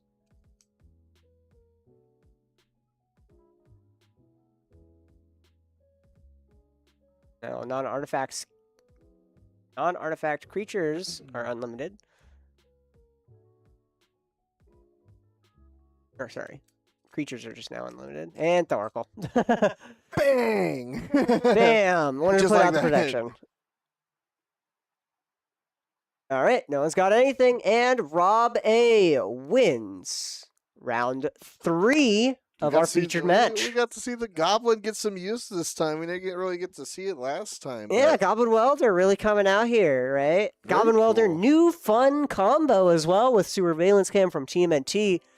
ETB and leaves the battlefield, untap something. Yeah, that's broken. That'll be Yeah, broken. It's yeah. 1 mana flash. Yeah. Yeah. Yes, please. Yeah, what 1 mana flash, untap something is crazy. Is Oh, yeah. honestly super crazy. And I think it's at common too. Oops. Alright, well, hold on. Sewer Valence Cam. Uncommon, I think. It is common. Oh, it's a common. It's a common. That's going to be played in Pauper for sure. But for now, it's CEDH time, and we're going to be moving to round 4, top 10 cut. Bang! We have 44 players today, Oh, yeah. so good luck to our top 10. See who gets the top cut. In the meantime, check out our website, check out our Discord, check out everything that we do here, and stick around as it'll be quite quick to see who gets it. Stay tuned. Stay tuned.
Alrighty, everyone, welcome on back to round 4 of Thursday Night CEDH.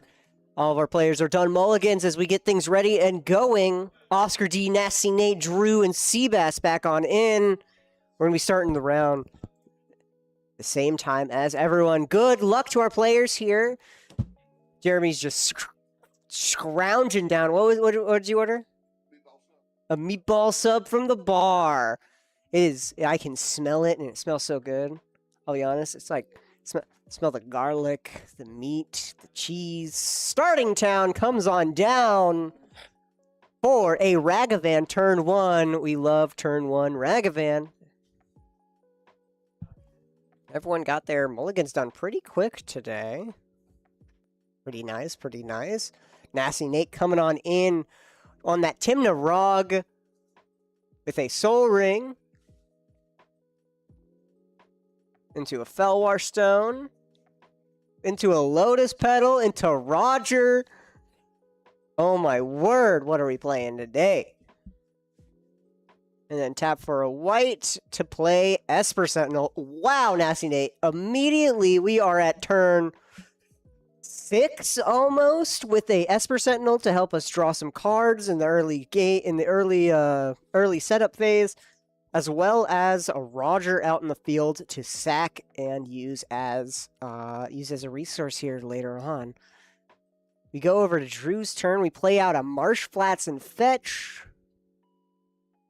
And shocking in. What land are we shocking in here, Drew? Probably a Blood Crypt? Perhaps try to get some red out here so we can get a nice early game Ashling. Can also be starting to set up for a funny little Watery Grave. All right. Needs the black for sure. A lot of dark rituals, heartless summoning. We're not going to shock it in. He's going to regain that life real quick. And he's going to move over to Sebastian's turn, drawing a card. Playing out a starting town, mirroring Oscar perfectly.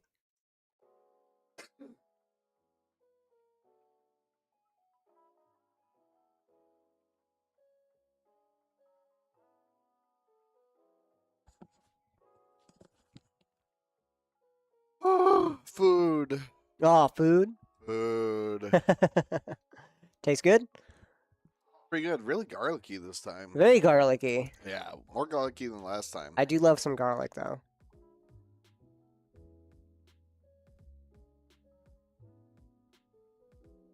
Starting town.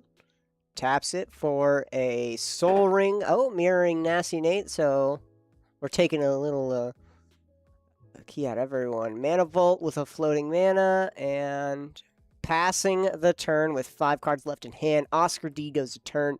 Just untapping, starting town, drawing a card.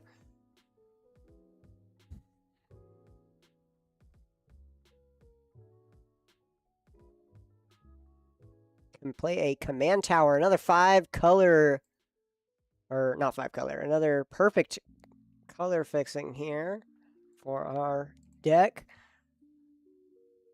We're going to swing out a Ragavan and steal a land from the top. We are stealing Sebastian's land, as currently Seabass has no other lands in hand, as he has revealed. We put out a treasure, make a treasure token, and we pass the turn. Nasty Nate said he would have blocked that for sure. Pay 1, 2, 3. We're putting out Malcolm. The Vial Smasher? No. Oh. The Vial Smasher is the companion. But he smashes vials. No, he's actually a keen-eyed navigator, as That whenever smashes one or vials. more pirates you control deal combat damage deal damage to your opponents, you create a treasure token for each opponent dealt damage. Very fun, very, very, very fun. Yeah, no. Every time I say Vial Smasher, I mean the partner. Yeah, me too, man. Yeah. And like Yeah. you put the freaking slashes between them. Tim Rog, of course, going to turn. Nasty Nate at it. I did. You did. I totally did. Tarnished Citadel comes on down. The Avatar scene the seed and grab. High quality card right there. Tarnished Citadel. Look at that. Honestly, a really cool scene, right? Looking at Omashu, you know, and They've already taken it over.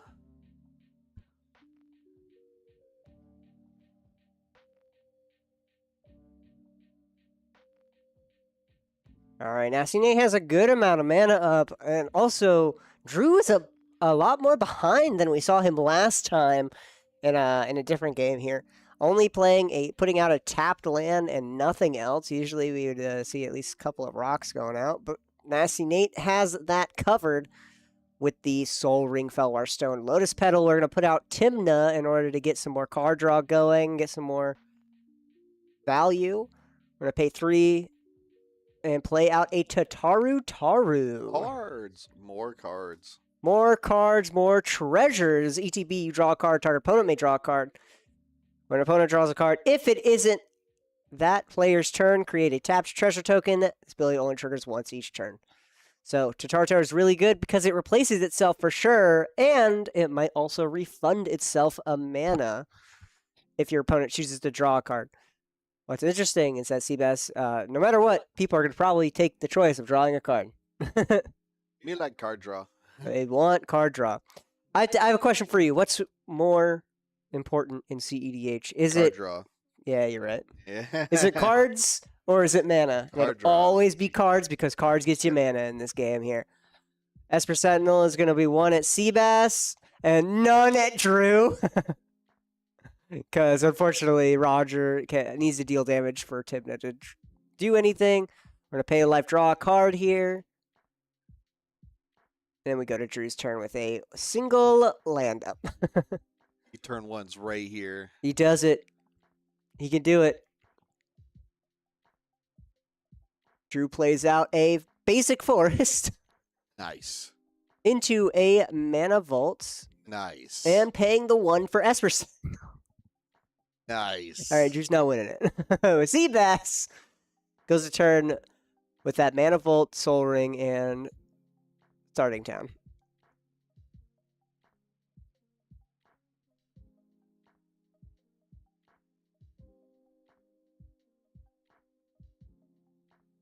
Play out a command tower. Seabass puts out the SpongeBob command He tower. plays a pineapple. He's putting down a pineapple. And we pass the turn to Oscar. Oscar goes in, untaps. Oscar. A good amount of mana coming through. Ragavan is a pirate, so we're going to be making 2 treasures off of Ragavan hitting, as well as 1 treasure off of Malcolm hitting an opponent. Right? And then we have the 2 lands. 5 mana. Pretty good on turn 3. 6 mana is also pretty darn good on turn 3 as well, as we put down an Arid Mesa. Probably fetching. You look quite fetching today. Oh, I thank you. You look quite Misty Rainforest today, Oh, sir. I thank you, sir. All right, swing in with Ragavan. ATB or damage trigger. We're gonna make 3 treasures here. There we are. Oh, and he has all the treasures for this too.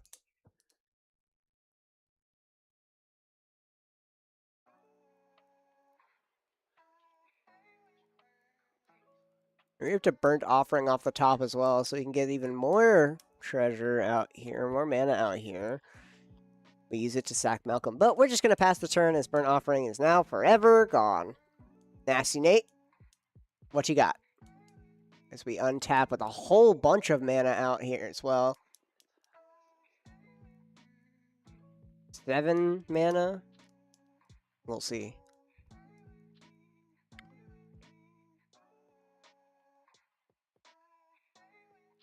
Today is a treasure token generating day as Nasty Nate and Oscar are currently competing for who's the wealthiest on the field. Drew's just here to get swung at, I see.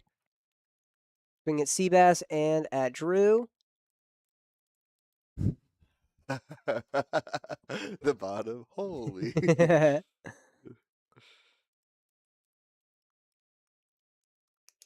Put out a Verdant Catacombs. Getting a good amount of mana. But nothing to do it with right now. If we had anything in hand, we would be able to hopefully try to win the game, but we gotta wait.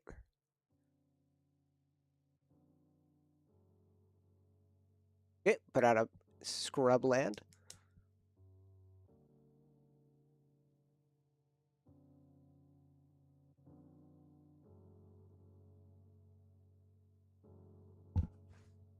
That was me. It wasn't you. It was me.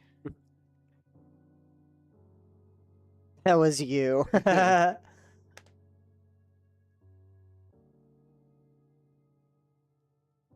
see Nate counting up what he's got. Drew, good couple of cards here.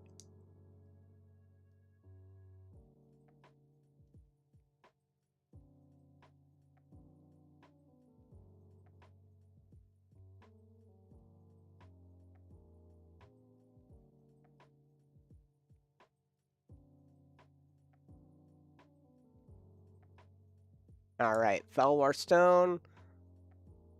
And our Scrubland. Ring for 2. Colorless Floating. As we cast a Praetor's Grasp targeting Oscar. Priority, we're going to sack Rograk for Flare of Duplication. Oh, he duplicating. Praetor's Grasp, of course, is we're going to search target opponent's library for a card exiled face down. Then that player shuffles. You may play that card for as long as it remains exiled. And then Flare of Duplication is sack a non-token red creature to play it for free, and you copy target instant or sorcery. You may choose 2 targets. Sending both Flare and Praetor's Grasp at Oscar. Probably because he has 2 cards that he can win the game with in the library, known as Thassa's Oracle Demonic Consultation. Wow, that's my favorite one. That's my favorite win con. Am I clicking on the chats up there? Sorry. I See see. if we miss anything. There you go. Oh. Welcome to the chat room. Welcome to Yeah, the it chat keeps room. on doing that. Welcome to the chat room. Is there something to stop this?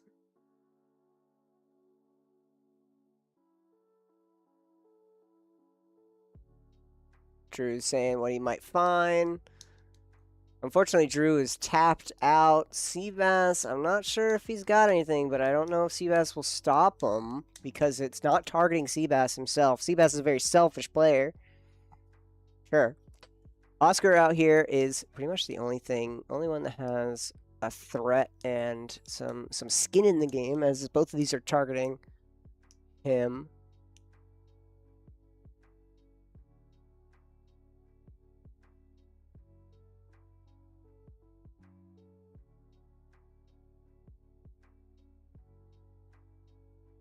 I mean, these are 2 tutors here. You tutor twice, you usually win the game in CEDH, if you guys don't know that.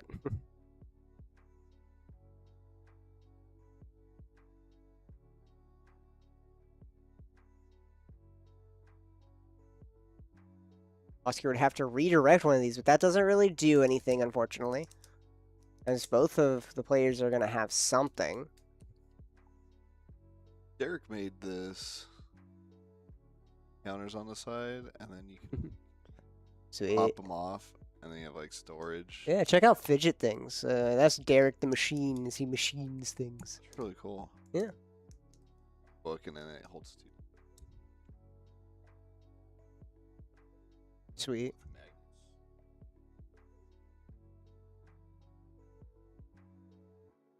Very cool.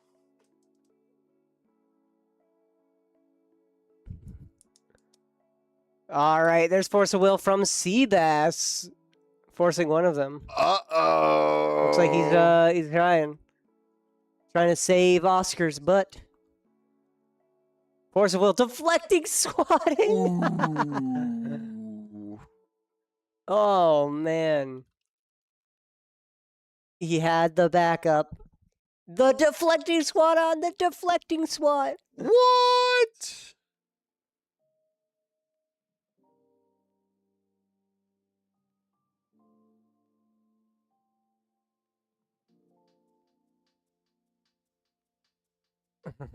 And swat the swat.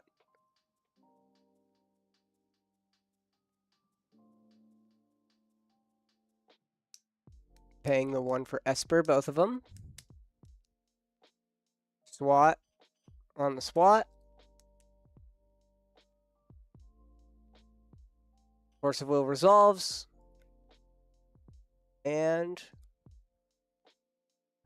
there's one Praetor's Grasp, though, still.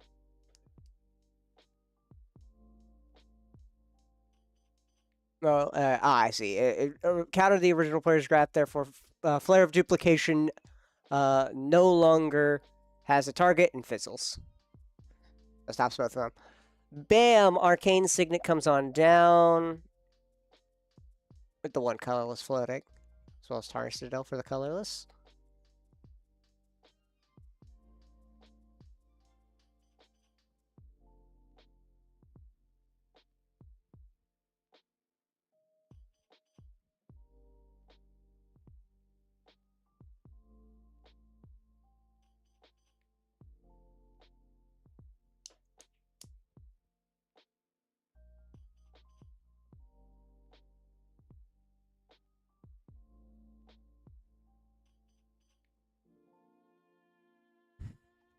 I don't know what that card is.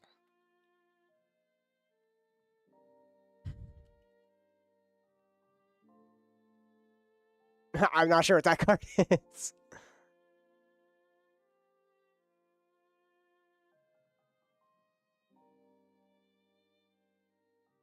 You did not say it out loud enough for me to hear what it is.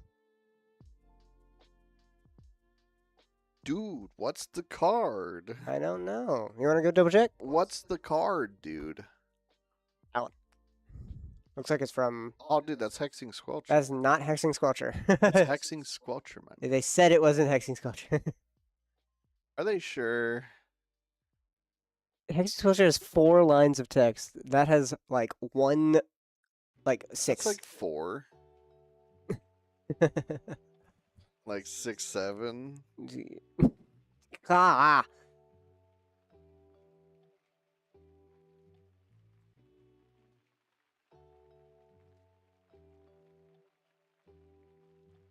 The criminal shocks in a stomping ground. Now has enough to play Ashling. Or an attempt to cast Ashling. In response, we're going to crack our Arid Mesa.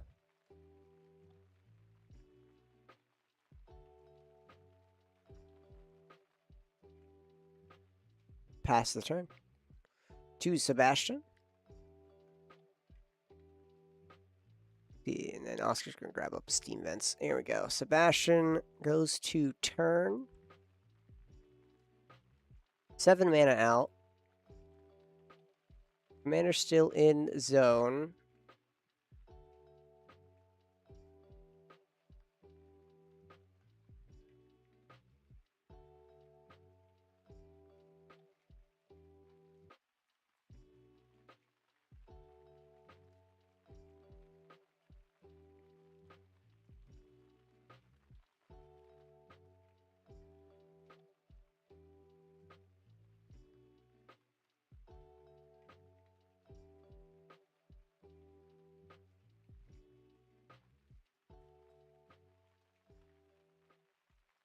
T-Bash just passes. Doesn't even play a land. Nice. He just passes. Oscar has 6 mana available. Look at 7 those mana nice now. treasure tokens he has, dude. I know, he's going to be getting more. Uh-oh. Every time he goes to combat, he'll be essentially making 3 mana. Mana Vault. Mana Vault.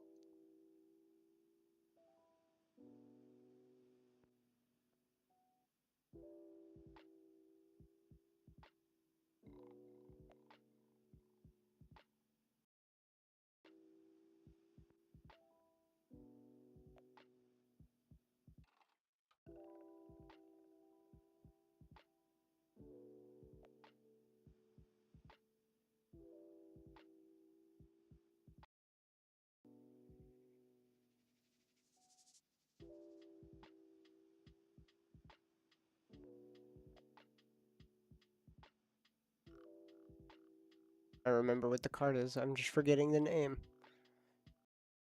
Scuzzback. I was like, it's like Dude, I Scuzz something. told you it was Scuzzback. At the beginning of your first main phase, you may blight one if you do create a treasure token. That's what it is. There we go. All right. Just like I said. Ragavik comes in, as well as Malcolm. Make some treasures. Whole bunch of treasures. And also we have Mana Vault. We're going to put out a Vial Smasher. Vial Smasher comes on out. We don't see Vial Smasher come on out too much, but it's for the colors. Whenever you cast your first spell each turn, choose an opponent at random.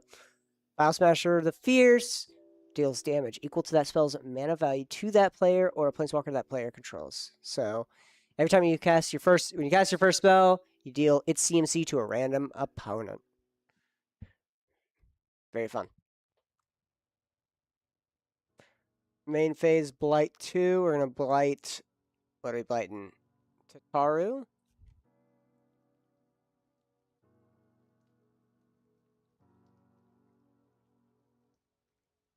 Yeah, or Blight 1. Yeah. Blight Tataru. I think is Tataru an 01? 02? I forget. 03.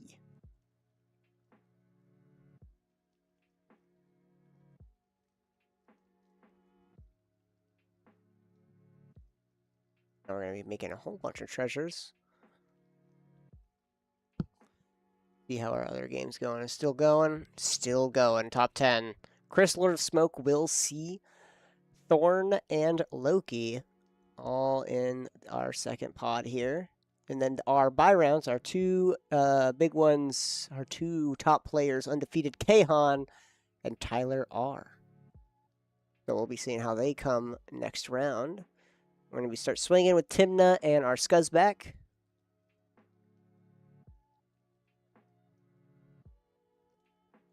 Oh, that's the thing my friend's working on. Yeah. I'd be able to get that stuff for free.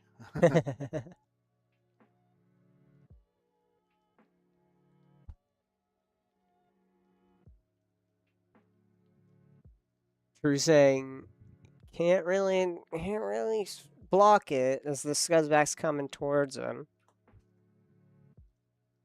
Ashling is only a 3/3, and I think Scuzzback is pretty big. 3/2. So they would trade.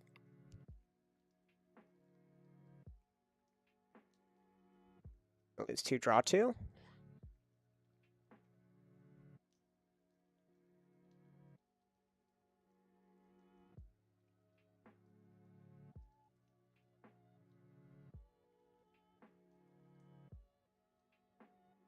Back the Lotus Petal. We're going to play Infernal Plunge. We're Infernal Plunging to Taru right now, adding 3 red mana to our mana pool.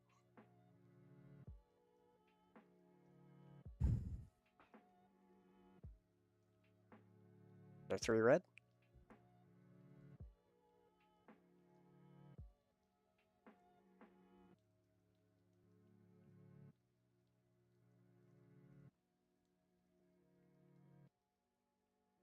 Everyone's got so much mana, nothing to do it with.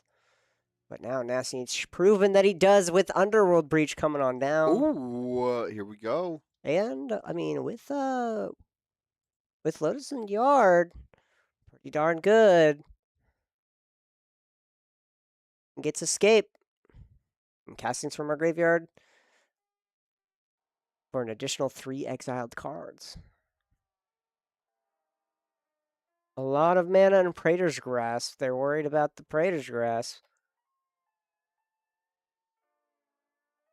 Praetor's Grasp can search someone's deck for a... can search probably Oscars or Seabasses or maybe even Drews for a Brain Freeze. Fill up his yard. True. So with the Lotus Petals, I mean, he has to have enough mana for both of it. Nasty says he can't win with enough resources. Brother, steal someone's Brain Freeze. Seabass A will Praetor's Grasp for like a wheel. Seabass, why are you yapping? Don't give him ideas. He's like, oh, yeah, you're right. I should. Seabass, stop yapping.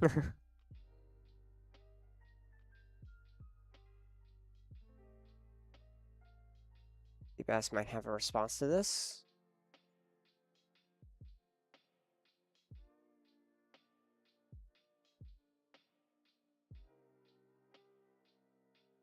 Seabass saying, Nasty, if you tell me, I don't want to. Nasty Nate says he'll never make a deal. He'll never make a deal that says I won't win, because if he's going to win if he tries, and he's going to win, he's going to try. Well, as you should. As you should. Seabass is like trying to politic a little too much. He's being a little psychopath with his mouth right now. All right.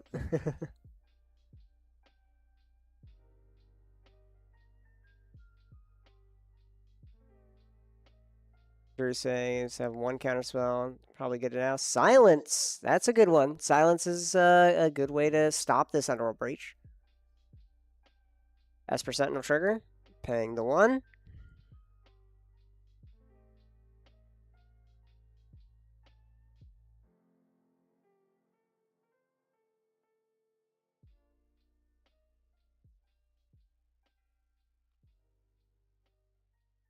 We're gonna look at the top 3 cards with Sensei Stop. See if we can find a response.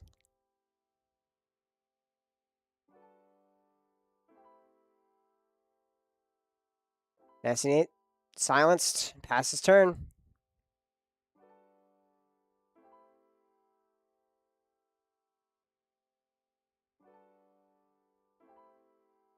Here goes a turn. 6 mana available.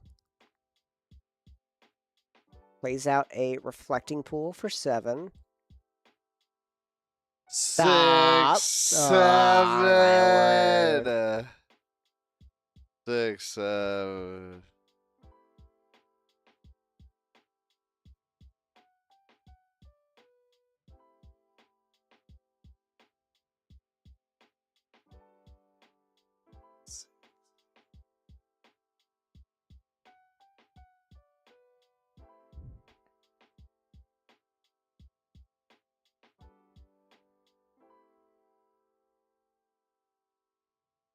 E-tutor. With 3 floating. Oh, Fwick. Drew the criminal about to win. Watch out, everybody. Watch this. Yep. Just show for a card. Put that card into your hand and shuffle.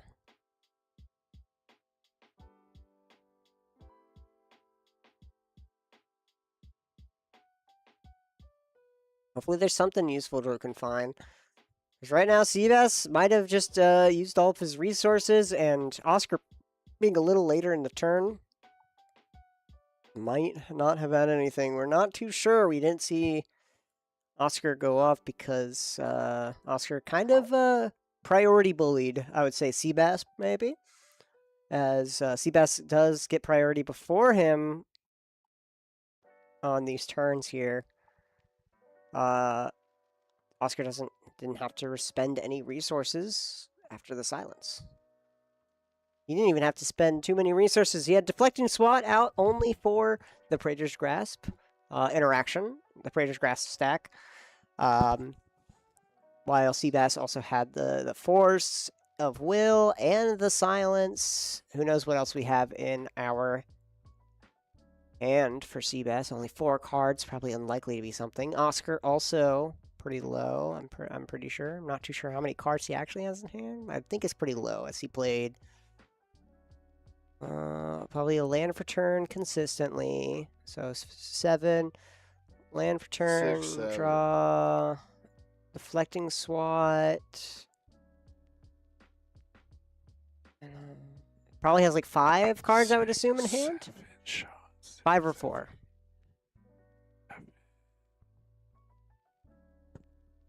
Avatar of something. Avatar of Growth is cast for its evoke cost for free Sorry, for 1 mana. My bad. Enters the battlefield. Each opponent searches their library for 2 basic land cards, put them onto the battlefield, then shuffles their library. And then this is going to get evoked.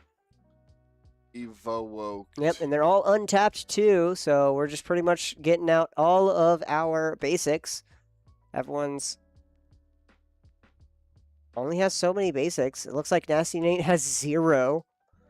Oscar was able to at least get Demir, Snow Covereds, and Seabass does not get any out as well. Only Oscar's running basic lands, while Drew is then going to, once again, with the Evoke, sacking it, making a copy, getting out 2 more basics. So he only has 4 total basics in his library, specifically for Avatar of Growth. Makes sense, since he has a swamp, island, forest, and snow-covered forest. A lot of his cards are green. A lot of these elementals are green, because they're like nature elemental type things. Especially Green Water Marasa, Avatar of Growth, but he doesn't really care too much about them being green. Exactly, because it's the generic. So 1 mana, he just got 4 lands. That's so good. Well, 3 lands, but 1 mana generally. Drew 1 mana wins 4 right here, card. man. You thought I was kidding? Watch this. Yeah, I mean, he just doubled his mana for real quick. Doubles his available mana.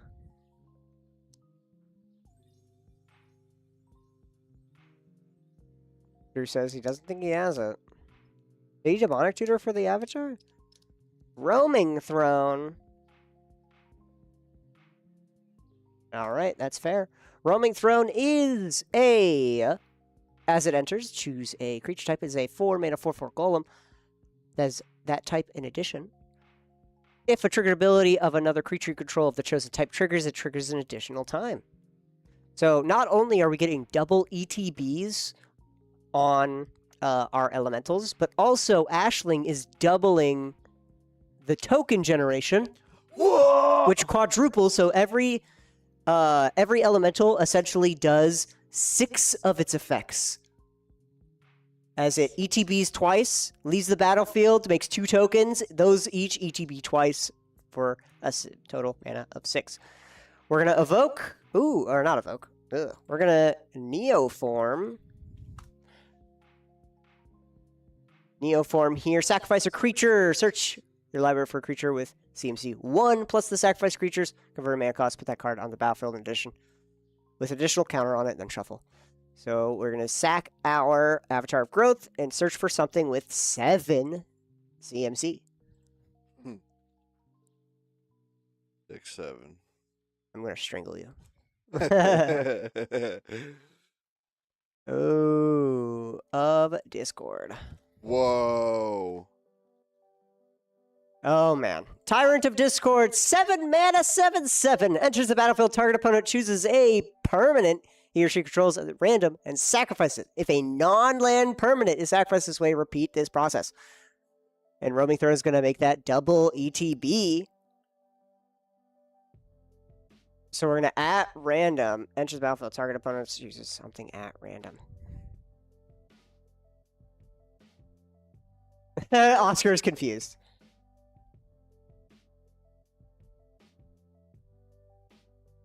We're at random.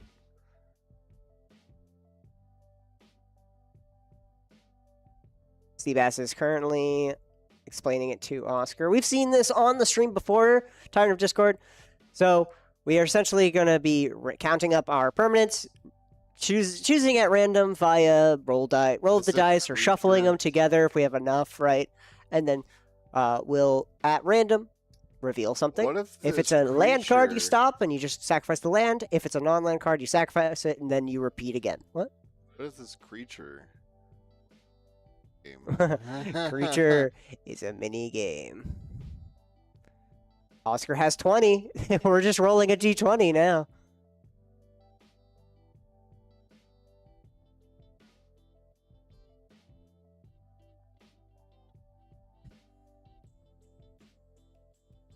One to 15. All right, looks like it's just 15.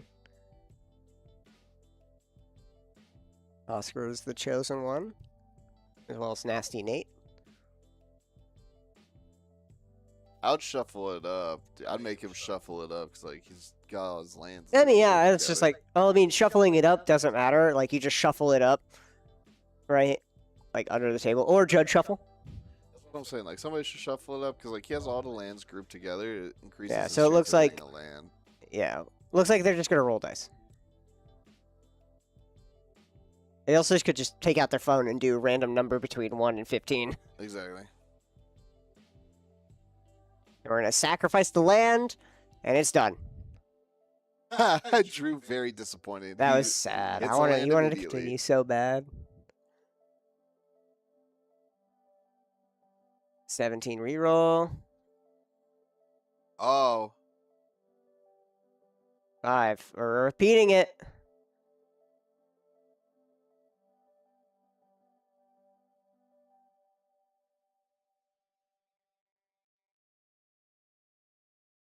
Oh, and Timna gets sacrificed. We're going to go again.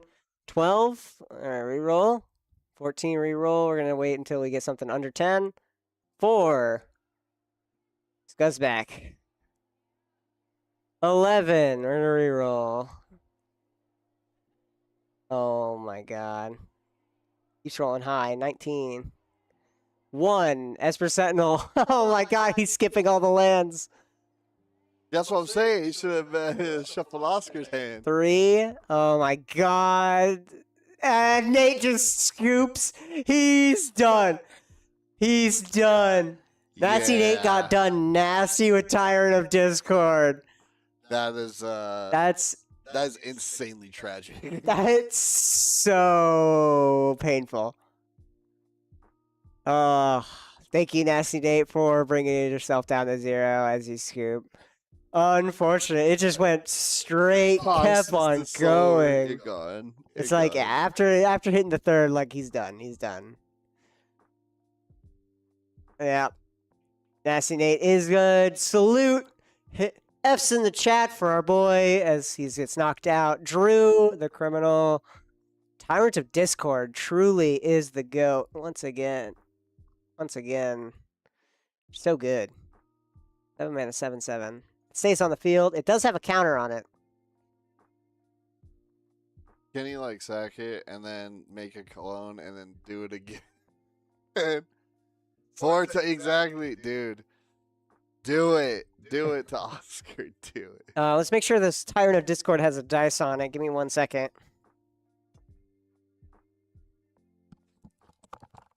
Demonic consultation.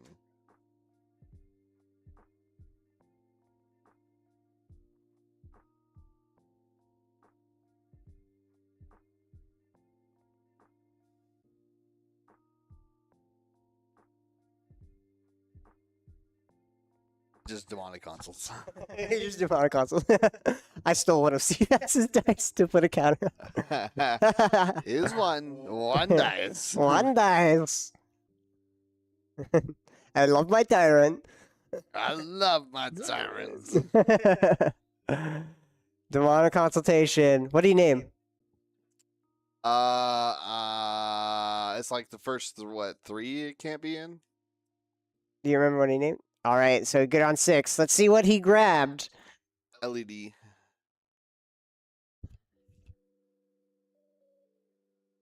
We're gonna exile until he reveals the 1 card he needs. Flip. Gamble. Diabolic Intent. Cabal Ritual. Misty Rainforest. Something. Born Upon a Wind. Gitaxian Probe. Dark Ritual. Mox Amber. Something. Or Weft Stalker Ardent, I think. Pact of Negation. There's a Swan Song. There's also... Yep. What the heck? Offer. You can't refuse. Verdant Catacombs. Dragon Rage Channeler. Force of Will. Arcane Signet. Leyline of Anticipation. Mindbreak Trap. Retraction Helix. Siren. Storm Chaser. Mental Misstep. Mana Confluence. Blood Crypt. Simian Spirit Guide. Spire of Industry. Jessica's Will. Mox Opal. Pyroblast. The One Ring. City of Brass. Rhystic Study. Professional Facebreaker, Necro Dominance, Mystic Remora, oop, into the Flood Maw, Lively Dirge, Tainted Pact, LED, Training Center, Glamour Gifter, and a Necro Potence. Oh boy, calling the week. Thassa's Oracle. It's gone. Arcane, or Ancient Tomb, Wooded Foothills.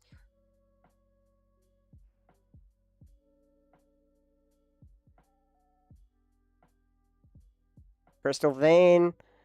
Fierce Guardianship. Beseech the Mirror. Soul Ring.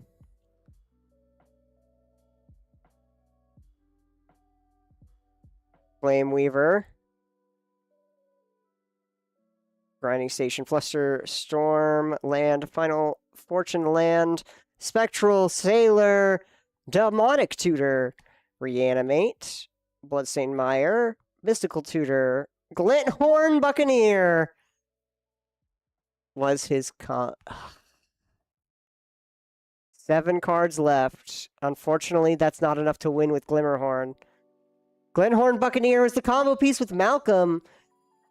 Essentially, it says every time you discard a card, you draw a card. Every time you discard a card, you deal 1 damage to each opponent. I didn't see no breach. For 2 mana, you can discard a card to draw a card, right? You can only do this if this creature is attacking. But remember, Malcolm says every time you deal combat or you deal damage, a pirate deals damage, make a treasure. So, deal 2 damage, make 2 treasures, sack 2 treasures, discard a card, draw 2 cards, deal 2 damage, make 2 treasures. Infinite. But he has to have enough cards in library in order to do it, and he has like 11. So, unfortunately, Oscar is pretty much out of the game here, as his win con is Sebastian's gonna win for doing nothing again. Seabass is gonna win, or Drew?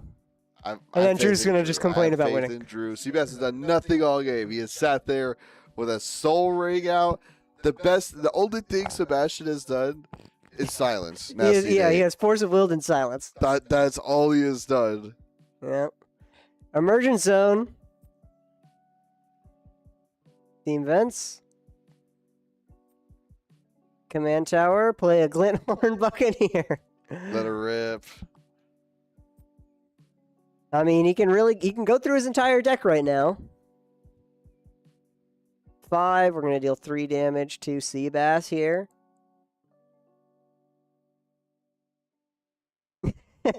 Alexander is showcasing Tyrant of Discord being so obnoxiously awesome.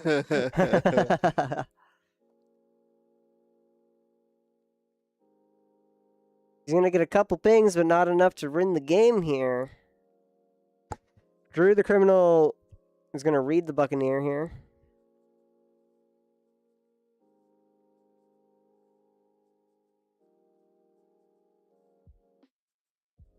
He only has like 6 cards in library. It's not looking good. Yeah, no. Every time you name a card, it'll always be on the bottom. Yep, or it's in the top. Or it's in the top 6, yeah. You just lose. It's always in the top 6 or bottom 6. Yeah, pretty much. I've never seen it just in the middle. It's brutal, dude. People just die. Yeah, a lot of consultations. Not the problem. It is Thassa's Oracle that is the problem. I've seen Troy just go LED and then flip an LED. He's like, oh, I lose. No, I guess I lose. We're just going to move to attacks. Falcon in the air, Drew.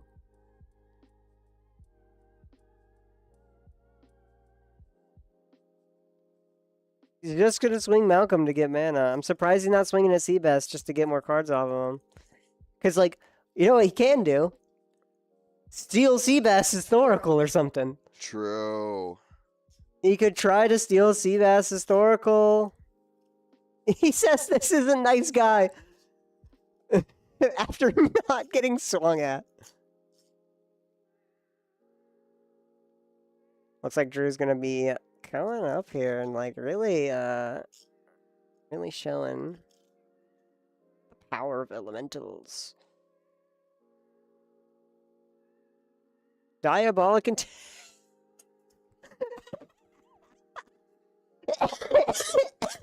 He has sacked his Tyrant of Discord to make 2 token copies of Tyrant of Discord. And he's going to have 4 triggers of Tyrant of Discord.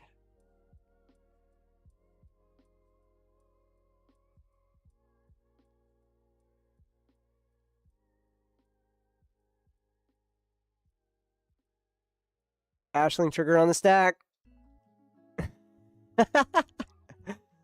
This is like... He's already dead, dude. Seabass only has 4 permanents. If all 4 of these ETBs just target Seabass, he blows up his board. Yes. Yes. Let's It go. might have some left over for Oscar. One song, the Diabolic Intent, doesn't matter. Drew didn't care about the Diabolic Intent. He just wanted the Ashling triggers. Roaming Throne. Ashling trigger. ETB. Target. Target Seabass and Oscar each 1 time. Alexander, just judge shuffle his thing.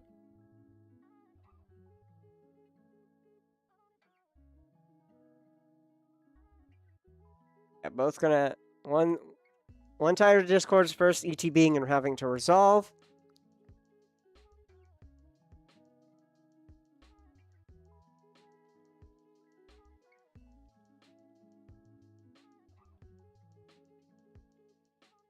$16. Alexander, please. 117. All right, reroll. 17. Oh, there goes Vial Smasher. Go again. 16. 10. There goes 1 treasure. Means we roll again. 11. Or sorry, 15. Mana Vault gone. Mana Vault once again. He needs to roll low. 8. Oh man. 14. And 11, 12, 13. That's a reroll. So he is at 13. 18. 5. There we go. 5. A Starting land. count gone. He has to go no more. Seabass. With it in response, with his trigger targeting him in response, he's going to redirect lightning. Target opponent. Oh, he has to redirect it to Oscar, so Oscar's getting a second Tyrant of Discord targeted at him. So Oscar's be going through 3 whole Tyrants right now. Oh my word. There's not a legal target, unfortunately. So you're going to get another land sacked.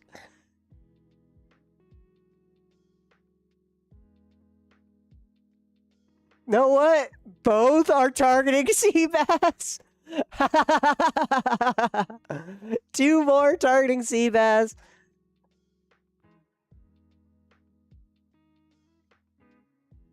All right. Seabass is just going to shuffle his cards here.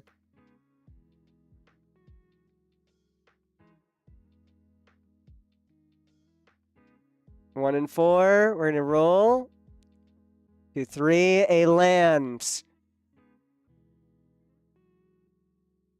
Oh. Oh, yeah, he got to go again. Soaring's not a land.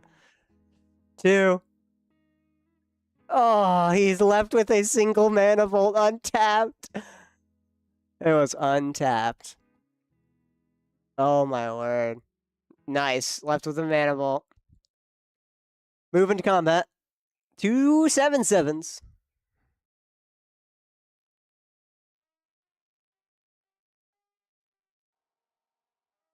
Look at the Roman throne, he says. All 18. Coming in at Oscar.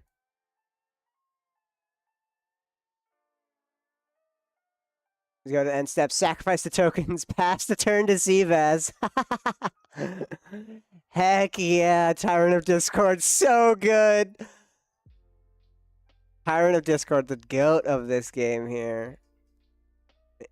Ingrid players scoop. Zivaz draws.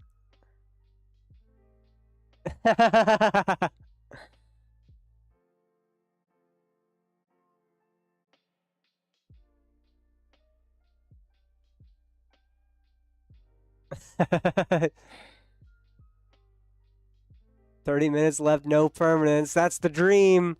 Unfortunately, Tyrant of Discord might be retired here as we go into turns here. 5 cards left in library. Oscar. We do have a flyer. 2/2 flying bird. Drew has 2 cards left in hand. 4 cards in hand for Seabass. Just because Will's not going to do much here.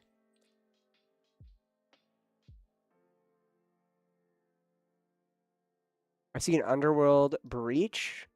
That'd be crazy.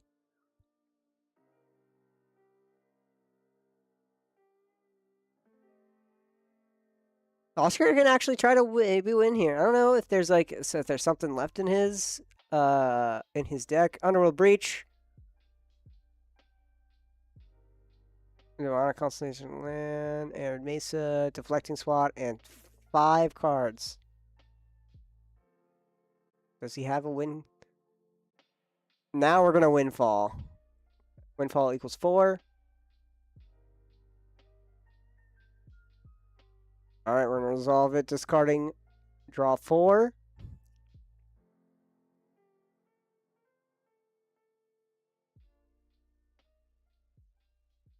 We're going to trigger after Windfall resolves. So we're going to discard, draw all 4. There we are. And then Glinthorn goes on the stack, dealing damage to everyone, making treasures.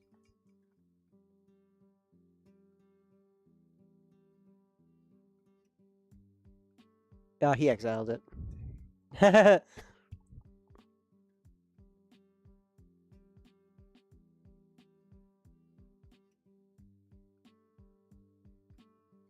Eight's opponent is 1. Oscar's gonna make 2 treasures here. Anything cool and good in Oscar's hand? Nope. He says nope.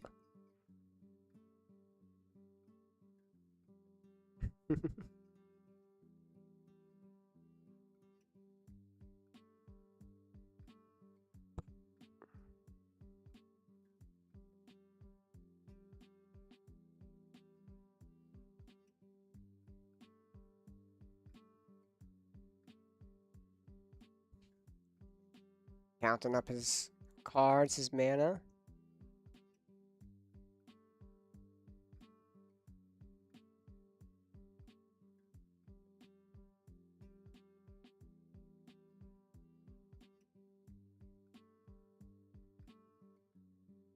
What is the plan, Oscar? He doesn't have much plan. Flying off the seat of his ambition.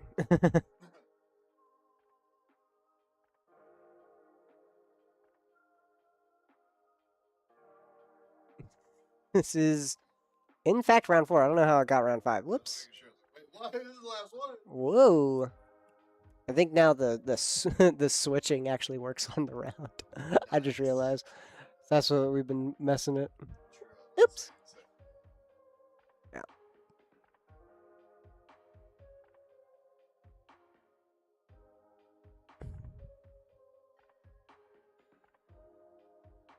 Back out all of our Cyclonic Rip. Are we overloading Cyclonic Rip right now? I am surprised. Alright. Overloaded Rift works. Bird's gone. Bird is gone.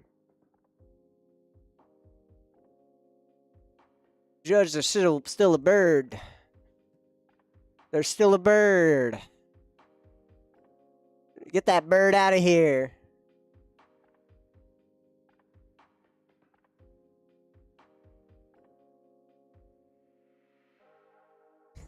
Swinging all out at Drew. Taking 6. And top card is a land. Ragavan's been staying out here since turn 1.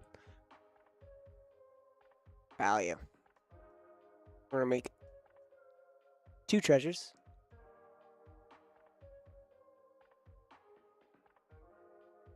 Two treasures.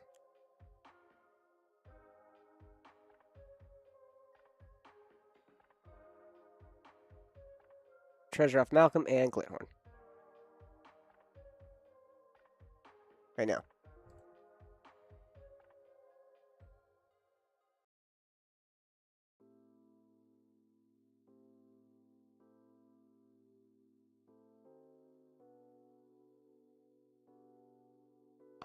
Whenever one or more pirates you control deal. 1 second.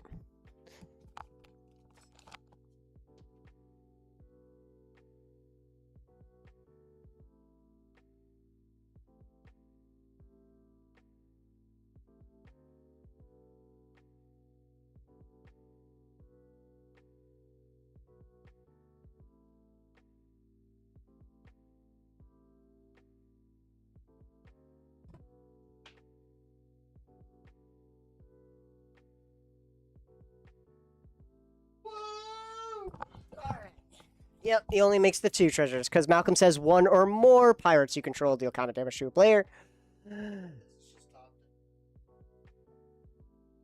Malcolm's triggered ability will trigger even if pirates you control deal damage to only a single opponent. A single treasure for you, Yar.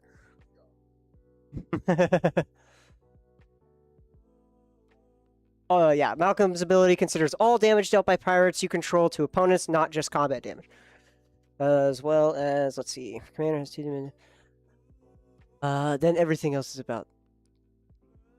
Everything else is about it having partner. Oh yeah.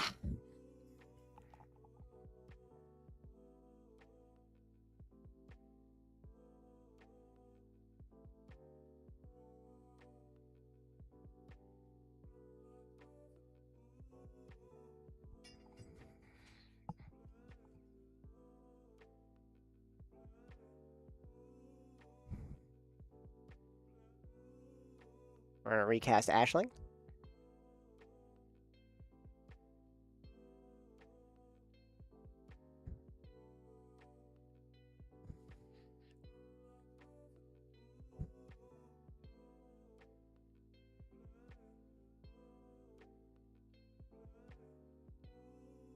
Playing out Roaming Throne once again.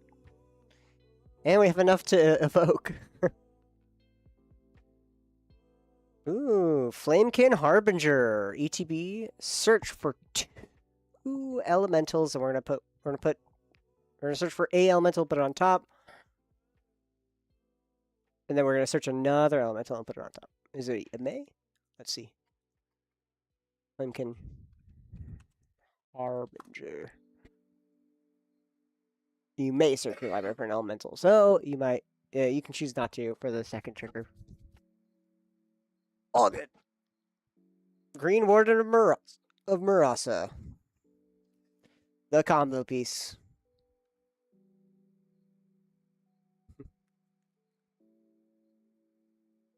Only works because it's a Eternal Wit on an elemental. Yep, Green Warden Murasa comes on top.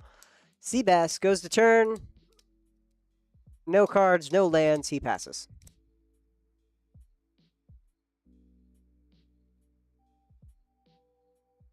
Yep. Oh, he had a land. He had a fetch. LED. He fetches. Stretch. Lead.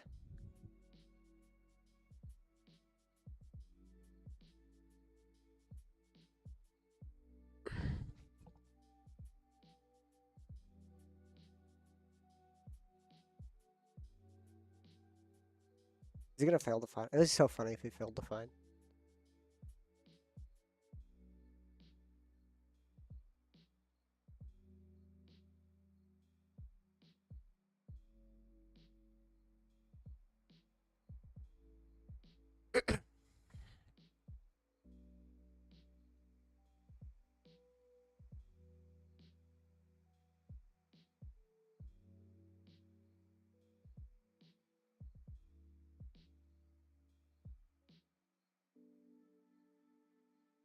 There we go. Okay, we get to Volcanic Island.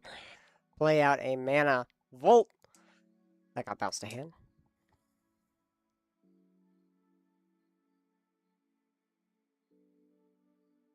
Now, Oscar's turn. Go to untap. One card left in Oscar's library. He's going out swinging.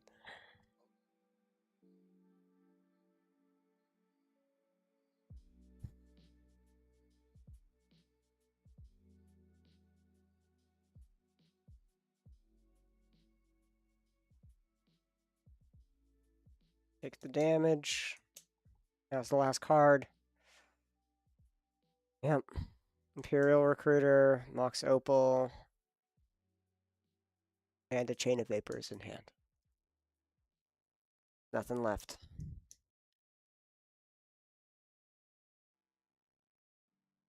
No flyers. Drew can at least take 2 damage.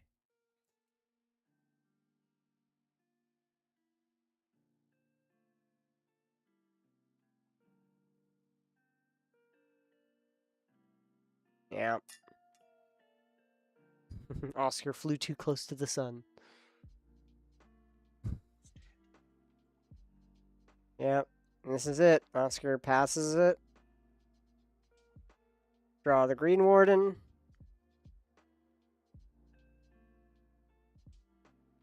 We're going to evoke Green Warden. 4 mana. ETB, what do we get back? He has 2 ETBs. A Neoform and Diabolic Intent.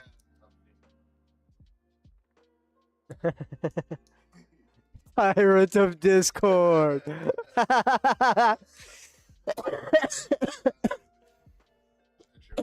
That would have been so good. Nah, he wants to close out the game. He'll make 2 copy. He'll target the Green Warden and the Demonic Tutor. Make a second one targeting Ancient Tomb and Tyrant. Either way, he's getting Tyrant back.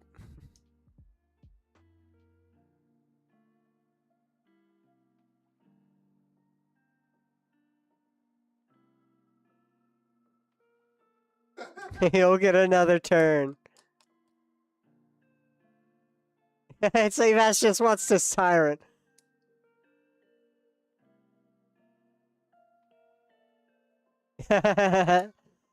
Diabolic Intent. Ancient Tomb. CEDH is praying for a Tyrant. He just wants to see it again. Play dirty infinite combos, he says. Diabolic Intent, sacrificing Roaming Throne. Not the Flamekin Harbinger that's not doing anything. We're going to make 2 of them because it is an elemental. So, and they both are going to be elementals as well. As they enter, they're going to... Yeah. So every time he sacks an elemental, he's going to make 3 tokens, each of them having two ETB triggers on the original one. So that's 8 triggers total. Yeah, because ETB 1, 2, 3. Oh no, they all have 3 additional triggers, not 2. So ETB 1, 2, 3, sack it. 1, 2, 3, 1, 2, 3, 4, 5, 6, 7, 8, 9, 10, 11, 12. 12 additional triggers. And there's an Ashnod's Altar. Sacrifice both of them. Evoking out Green Warden. And this is how he exponentially gets more and more every time because he makes, 3 tokens. Sacks 2 to evoke out the original. Makes 3 more tokens. He nets 1 token every single time. And he gets back all of his cards from his graveyard. If he has no targets, then they just fizzle. They do not trigger. And we Tyrant. We're going to target you 3 times. Might as well just flip your last 3 card.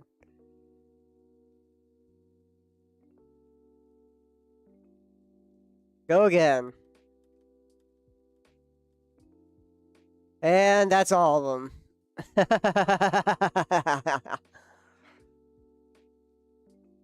Making another copy. Target 3 times again. Everyone's... Essentially, Oscar's entire board is sacked here.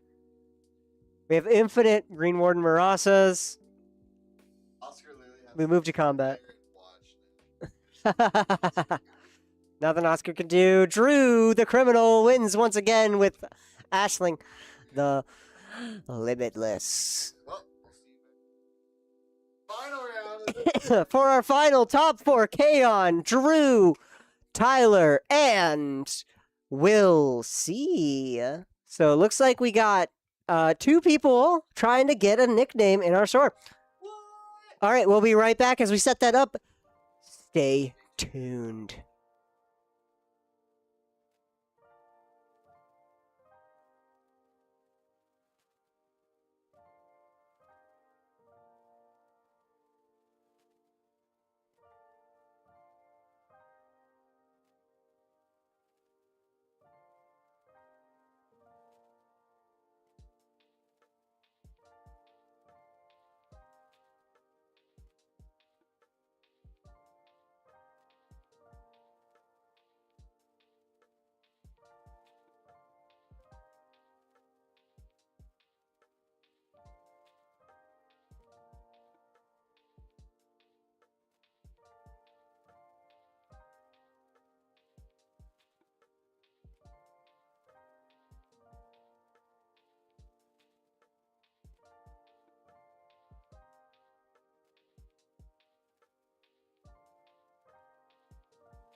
It's the finals. It's the final. That's copyrighted. Finals.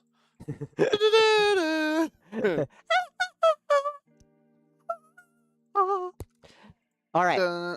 It is a 2-hour finals for everyone. We have Kahan the Slayer on Rog Silas. I We love got that guy. Tyler R on Corvold Fakehurst King. We have Will C on Yoshi Thras. Yoshi. And lastly, we saw last round Drew the Criminal coming in hot, stealing games with Ashling the Limitless Elementals. The Limitless. The Limitless.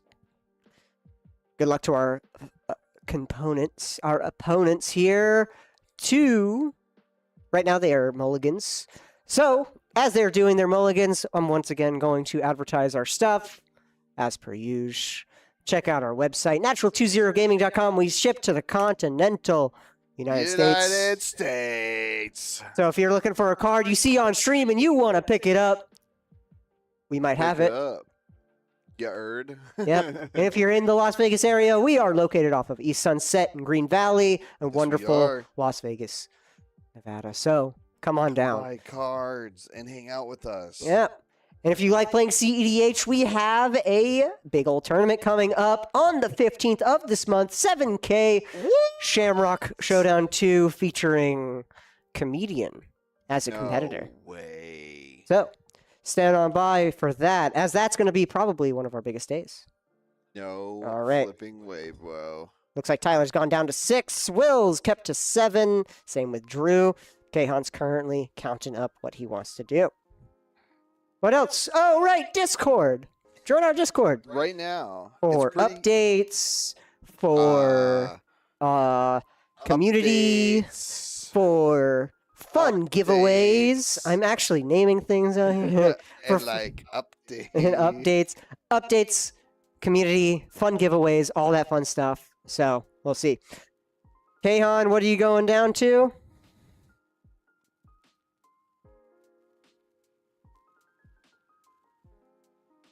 What'd you go down to? You went down to 5?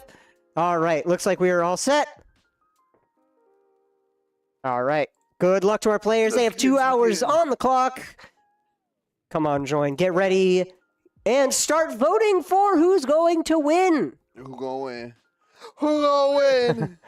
It's gonna be me, by the way. I'm gonna win. Don't be jealous, but... What the heck is this?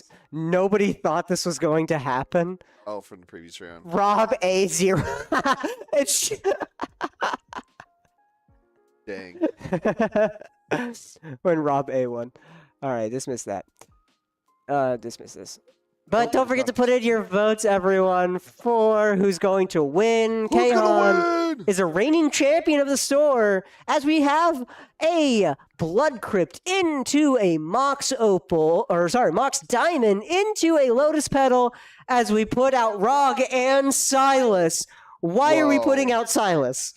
Why are we putting out Silas? Just big baller moves, you know? You know what? He's showing off his cool altars. We're going to slowly, we're just going to zoom in. Look at those altars, everyone. Those are some sick altars of Rog and Sai. So fun. Look at those cool cards. Signed Otawara. So cool. All right, we move over to Tyler's turn, putting out a Gemso Caverns pregame, Vexing Bobble, and Bop. Then we got Will C coming in with a Mystic Remora. 6K on the Slayer. Shoo! Woo! 6K on Slayer. Are you guys gonna try to bet against that and steal the 6K away from Judge Alexander? Like 5 bajillion on something. He's got a lot of money.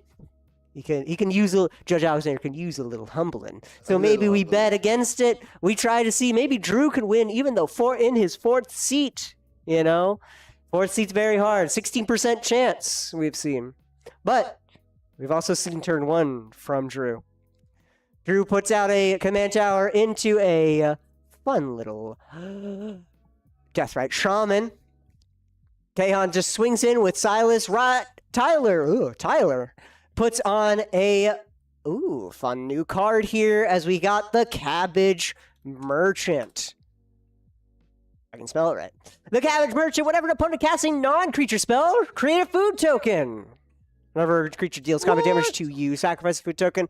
But you tap 2 on 2 untapped food tokens you control to add 1 mana of any color. Every 2 non-creature spells equals 1 mana for you. So we'll see how this goes. Tyler's currently ahead with a whole bunch of cards with a Faker's King in the command zone ready to make some mana. Will currently putting out a starting town. It's turn 2. So it comes in untapped. He's safe. He's good. Drew's going to put out a Bloodstained Mire. Drew has to read Cabbage Merchant. I put it up on the screen for you, Drew. All right. I explained the card. You should have heard me. If only you could hear me. Sky was talking about, like, what if we put a speaker in there and, like, the karaoke microphone? Oh, yeah, for the intercom. Yeah. That way you can be like, you played that wrong. Yeah. Like, no. All right, he plays out a swamp. Fetches a swamp, basic swamp, and a Phyrexian Metamorph, exiling the Otawara. And looks like Drew's going to be stealing his own Cabbage Merchant with Phyrexian Metamorph.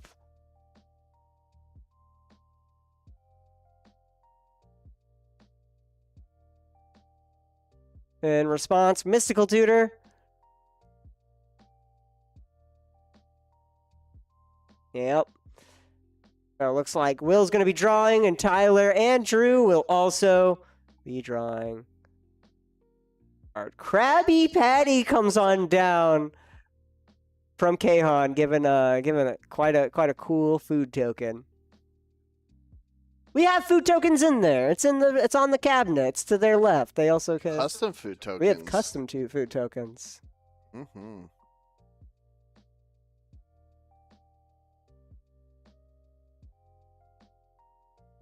I'm gonna give him a food tokens.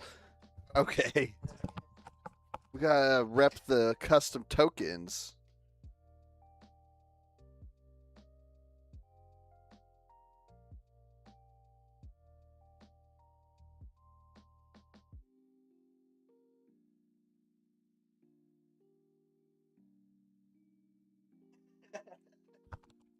Like, oh yeah. Natural 20 food tokens. There we go. Heck yeah, dude. We're repping Nat 20 today, all right?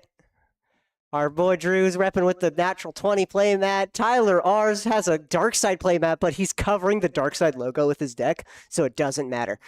Just gonna cover that real quick. You guys don't know, Dark Side is another game store within the Las Vegas Valley. Rivals. Nah, not really. Competitors. Competitor. Nah, we ain't about that. We're here for playing games. We're here for running tournaments. Players.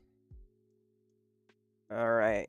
Musical Tutor grabs up a Culling the Week.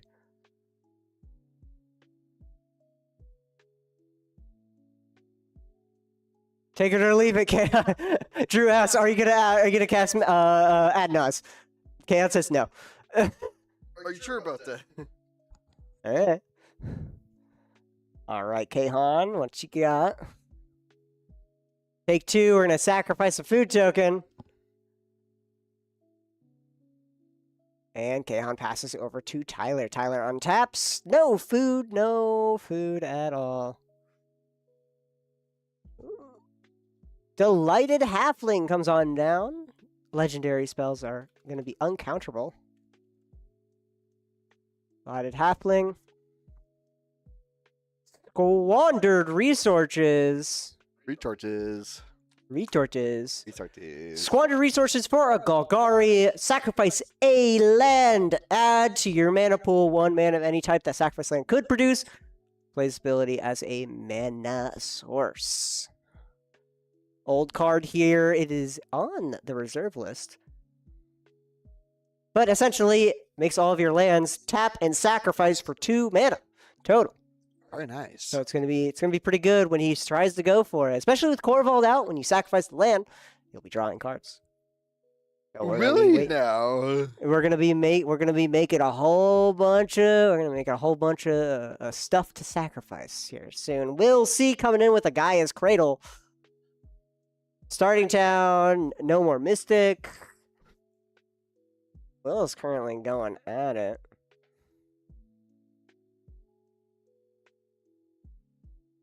Tapping our waterlogged grove for a mana vault. Trigger, we make a food.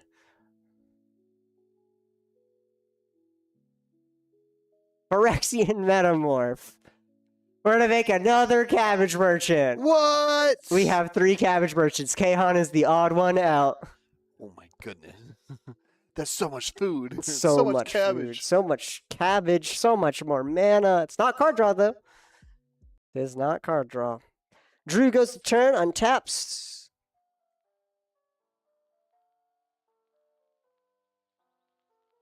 Taps 2 for 1 mana of any color. Drew taps.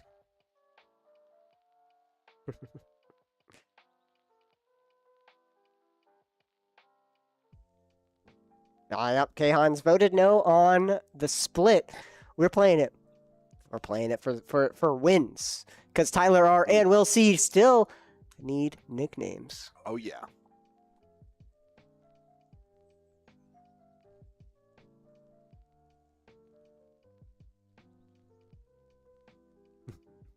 Viscera Seer comes on down. Sacrifice a creature to scry 1. A little bit of a combo piece.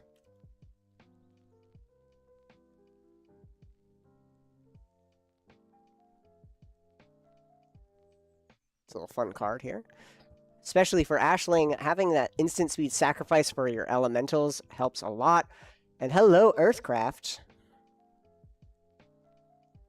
Earthcraft is a way for our creatures to turn into mana. As it taps an untapped creature controlled to tap an untapped creature to untap target basic land. That's why he looked for a basic swamp. That way he can start making mana with his creatures. Yeah. I love this card. This is a card that's a combo piece in my Chatterfang list. Thank you, Michael. Very nice. Thank you, Michael, for the trade. Thank you. Only $135. What's that? Only $135. Mm-hmm.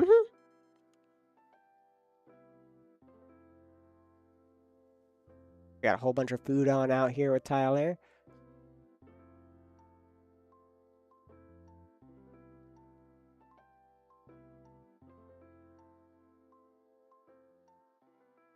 See, Will's going to be looking to do something here.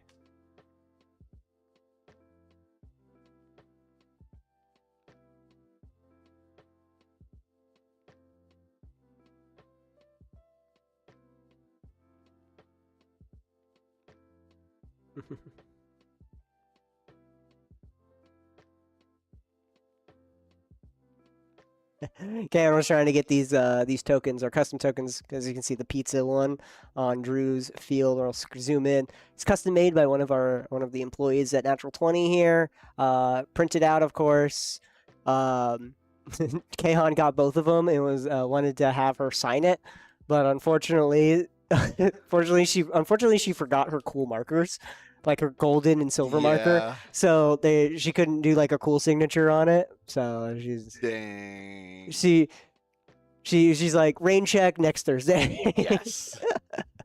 So we'll hopefully be seeing some cool signed tokens. This guy's famous. Guy's famous. Guy's famous.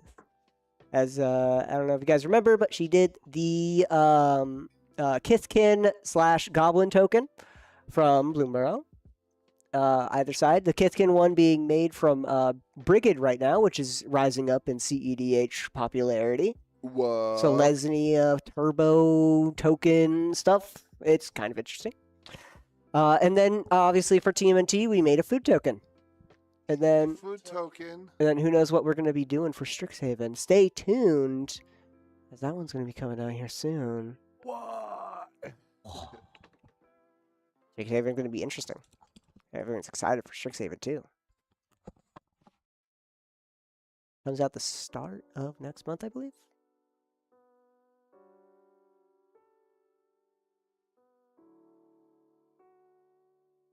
Secrets of Strixhaven comes out Pre-release is the 17th of April. So it comes out, sorry, next month. There we go. Yep. Next month is going to be pre-release for Strixhaven. So if you guys are interested in pre-release, get ready. As soon as it hits the 17th of this month, you guys can pre-sign up for pre-release, as well as come into the shop and pre-order some product. Everyone's excited for pre-release. You should probably get it. You should probably really get it. It's actually kind of a cool set. It's also a really cool world. It's like Harry Potter, but like better. What?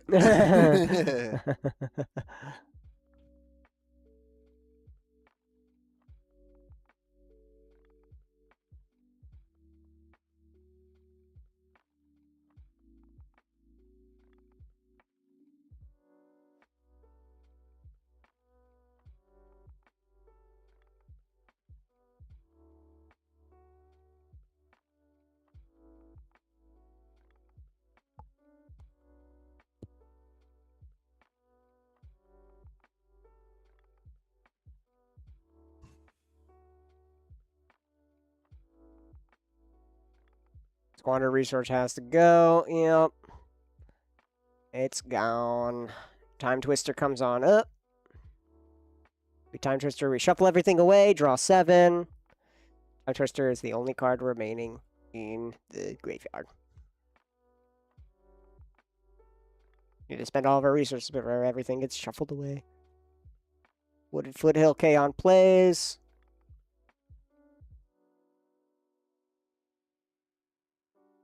Standing like a proud dad. Yeah, I'm just standing up, stretching my legs. Ugh. I'm getting a little eepy, man. That's 1 a.m. Uh-oh. Think you can make it? I can make it. I'm just not as high energy. Nah, I get you. That Time Twister. So cool. Still got Cabbage Merchants, too. Okay, I'm going to fetch. Get a Volcanic Island and passes over to Tyler. Tyler untaps.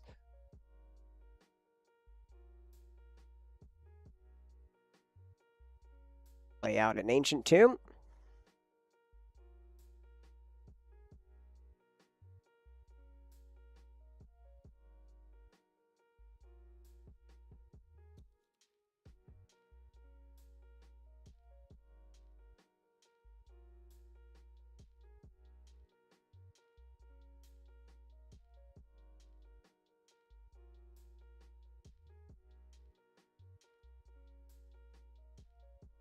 What are we tapping? All the food. We're going to tap them all for our Cabbage Man and +2. So 3, 5 mana. What are we casting, Tyler? Adnaz. Ad nauseum. Reveal top card. You may put that card in your hand. Lose life equal to CMC. You may repeat this process any number of times. Kahan does not feel good about an ad nauseam being played right now. Main phase as well.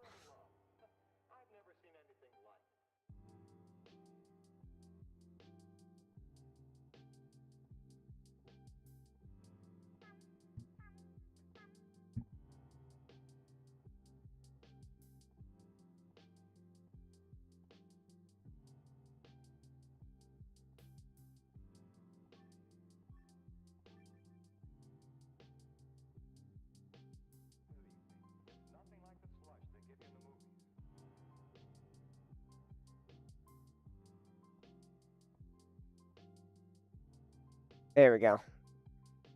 Correct his live total here.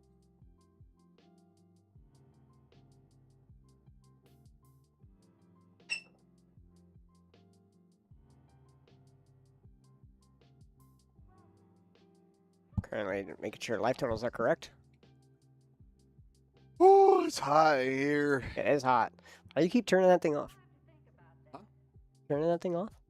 No, I just turned it on. Oh. Why does it keep turning off? Is it on a timer? Maybe. Pact of Negation. trigger Vexing Bubble, and it is counted. Ooh. Unfortunate.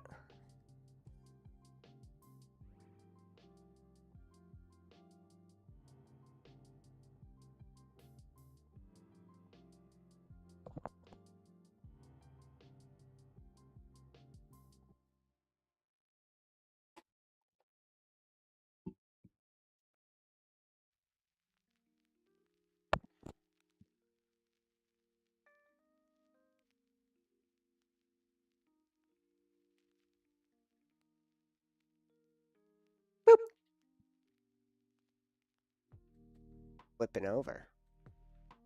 Red Arbor. Noxious Revival. Or I still Explorer. Mayhem Devil. Tireless Provisioner. None. One. There we go. Carpet of Flowers.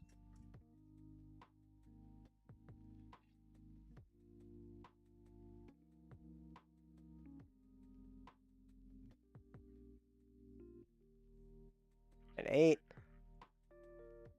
Alright, says we're fine with this. Get all that left.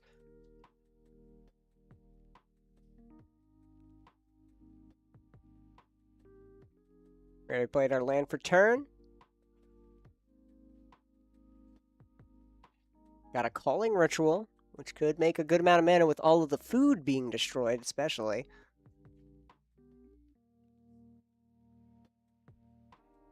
Calling Ritual is probably one of the best board wipes if it wasn't for their restrictedness.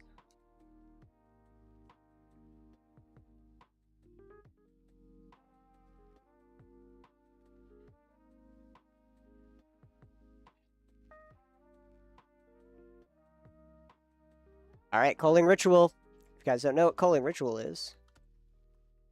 Again, one of the best board wipes if it wasn't for its color restrictions of Golgarian to destroy each non-land permanent with CMC 2 or less. Add a green or a black for each permanent destroyed this way. Where's Resolve Calling Ritual? So we're going to destroy 6 mana straight from just Tyler's board alone.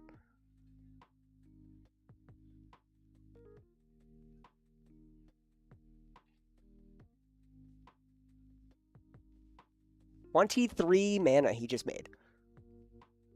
And when there's 3 cabbage mans, I mean... Yep. All these tokens gone. Time to go to town. Yep. 13 green and 12 black he makes. Let's put up mana for it here. Tyler, make sure to accurately... Ooh, we're going to use the counter.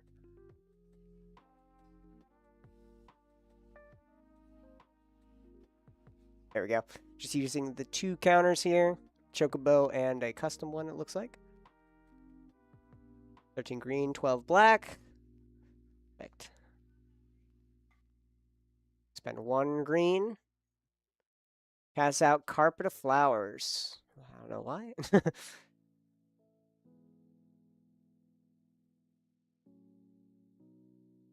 We have a win here, Tyler. Do we have a win here? Demonic Tutor. Using 2 black. Researching for something. Oracle. Brother, he's playing your favorite color combo. Yeah, he's playing Thoracle in it because, Obviously. you know, Praetor Scrap Thoracle. if you just look at the back of Corvold, it actually is a blue water mana symbol. Water mana symbol. Yes, he's a water type. Put the knife down.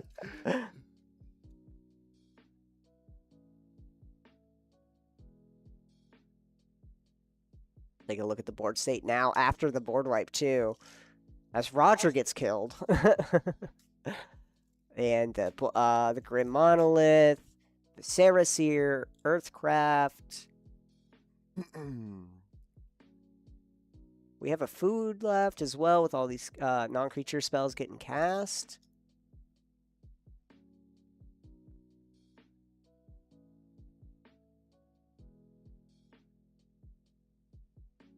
back on in on Tyler's seat. We got squandered resources back out.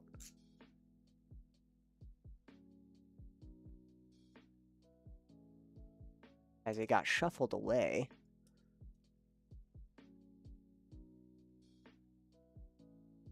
Tap for a red, sacrifice a red. Right now he's having trouble with red specifically. Sacrifice it for another red. So he has 2 red. Yeah, it has a luck counter. That gemstone does have a luck counter. And cast Final Fortune. Take an extra turn, you lose after that turn. For some reason. A lot of floating mana. I'm assuming he's probably just going to start emptying out his hand here best he can.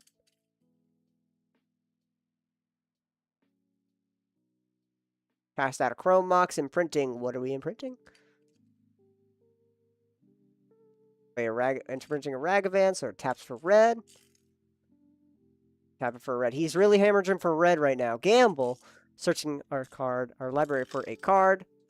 Then discarding a card at random. He's a really good setup for gambling. Ooh, red Elemental Blast. In response to the mental misstep here. Aeon tries. Aeon tried. Get to go find a card now.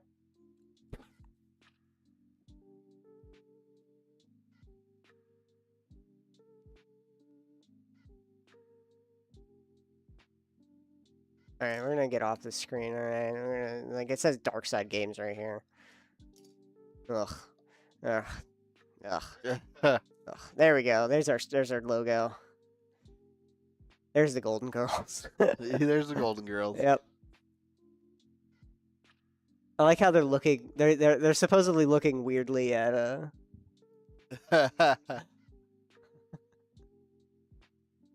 we go. Golden Girls. That's good. That's good.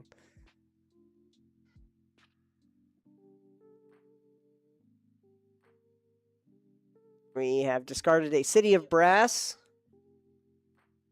Oh, there we go. Oh, he covers the symbol. The demonic symbol. 4 green. We're going to spend for a I Still Explorer. I Still Explorer. Play additional land each turn. You may play lands from your graveyard. Whenever land enters, mill a card. Extra land. We're going to play a Badlands. We're going to mill a card. It's a land. Using a green. And a red. We're going to attempt to cast Underworld Breach. We can start casting things from graveyards. From our graveyard.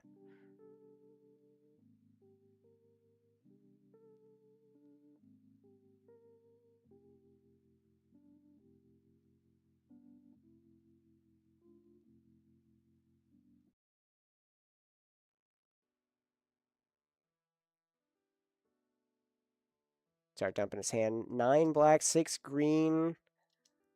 Again, really hemorrhaging on that red here, but he is able to get Underworld Breach, which is really all he needs. And we're going to cast out an Entomb.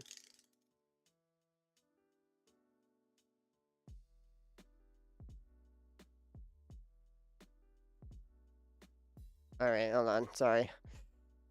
We're going to get off of that. Alright, Dark Side's on the screen. It's not what we want here.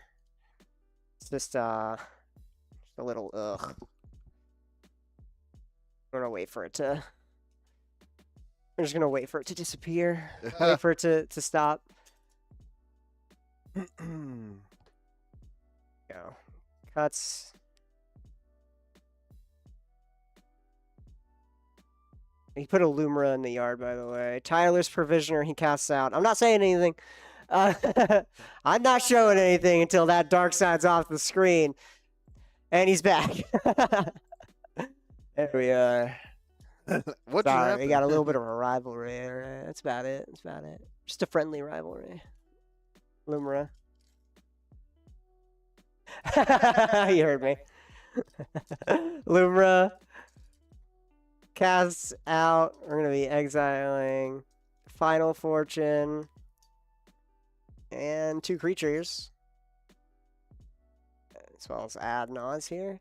What's interesting about Lumra is that normally with Underworld Breach, you're exiling You're exiling lands in response, right? In order to cast it. But with Loomer needs the lands. So we're gonna get the lands out here. We're gonna mill some cards. I'm surprised he didn't squander resources his other lands in response to the Lumra ATB. We're gonna also make 4 treasures with the Tireless Provisioner.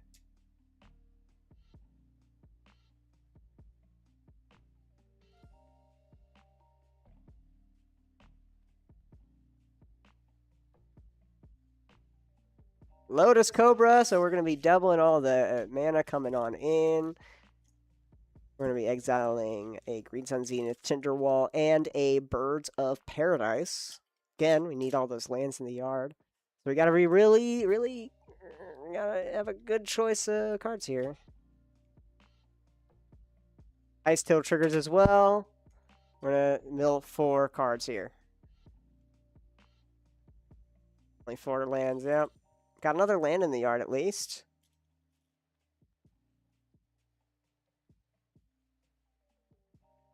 Sacrifice 2 treasures to play out. What are we doing? Lively Dirge. Lively Dirge, we're just going to be, once again, just entombing something. Just using 3 mana total to search your library for a card, putting it into graveyard, then shuffle. Come on, man. Come on, Tyler. At least put a card. Move Cabbage Merchant in front of that Dark Side Games logo, alright? Lively. Alright, Chthonian Nightmare is going to be going in the yard. Chthonian Nightmare is a very interesting card here.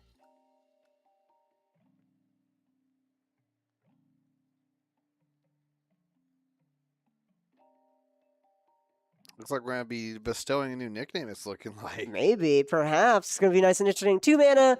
When Chthonian Nightmare enters, you get 3 energy, and then pay an X amount of energy and sacrifice a creature, returning Chthonian Nightmare to its owner's hand. Return target creature card with mana value X or less, X from your graveyard from the battlefield. Activate only the sorcery. This is a functional reprint of... Can you guess the card? Yes, it is a Satya. It is an effective reprint of Reoccurring Nightmare. Reoccurring Nightmare being a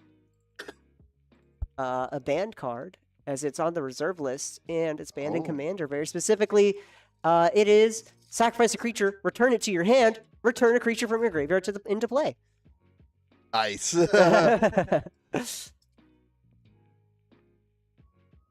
You get Recurring Nightmare back in your hand. You can just recast it and do the same thing over and over again. Yeah. 3 mana. So Nightmare. You could even say Trevor the Nightmare. I don't know how to go with that. Yeah. And again, we're getting some colorless mana here as well. As we sack out our lands, squandered resource. We're in a Lively Dirge once again. 1 black, a colorless. 1 for the first spree, and then 1 red, 1 treasure to do the second spree. So we're going to also return something from our graveyard to the battlefield. Wow! Yep. So we're going to be entombing once again. We're going to do Vexing Bauble, Culling Ritual, and exiling. What else? Our 3rd exile. Not a land, because we got to have those for Lumra. Oh, looks like it'll be a land. All right, we get those to the yard.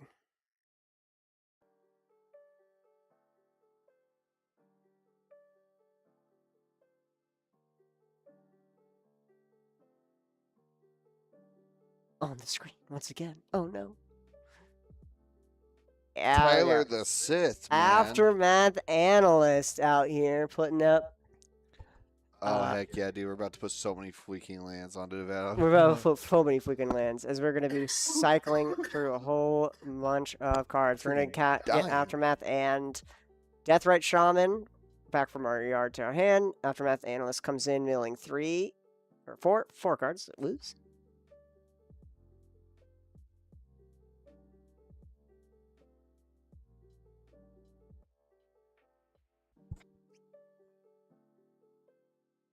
3 black, 1 green. Sacrifice Aftermath Analyst and return a whole bunch of cards from our graveyard to our field. This is a combo, my friends, with Underworld Breach. As Aftermath Analyst comes in, it'll mill 4 cards, right? And then with Lotus Cobra and Tireless Provisioner, we are able to recast and sack Aftermath Analyst every single time using the 4 cards it mills as fodder for the Underworld Breach's escape cost. This is going to get through and make a whole lot of mana go through the entire deck here until we get something that wins the game. Let's see what our outlet is here.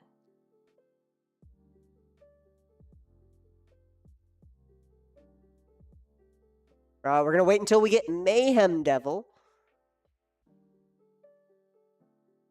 And then we'll start sacking the lands over and over again with Aftermath Analyst and Squatter Resources to deal. Mayhem Devil is in hand already, so we are going to just cast that out and just start sacking our board. That is our game for tonight. That is the finals. A nice and fast game. Know what that means?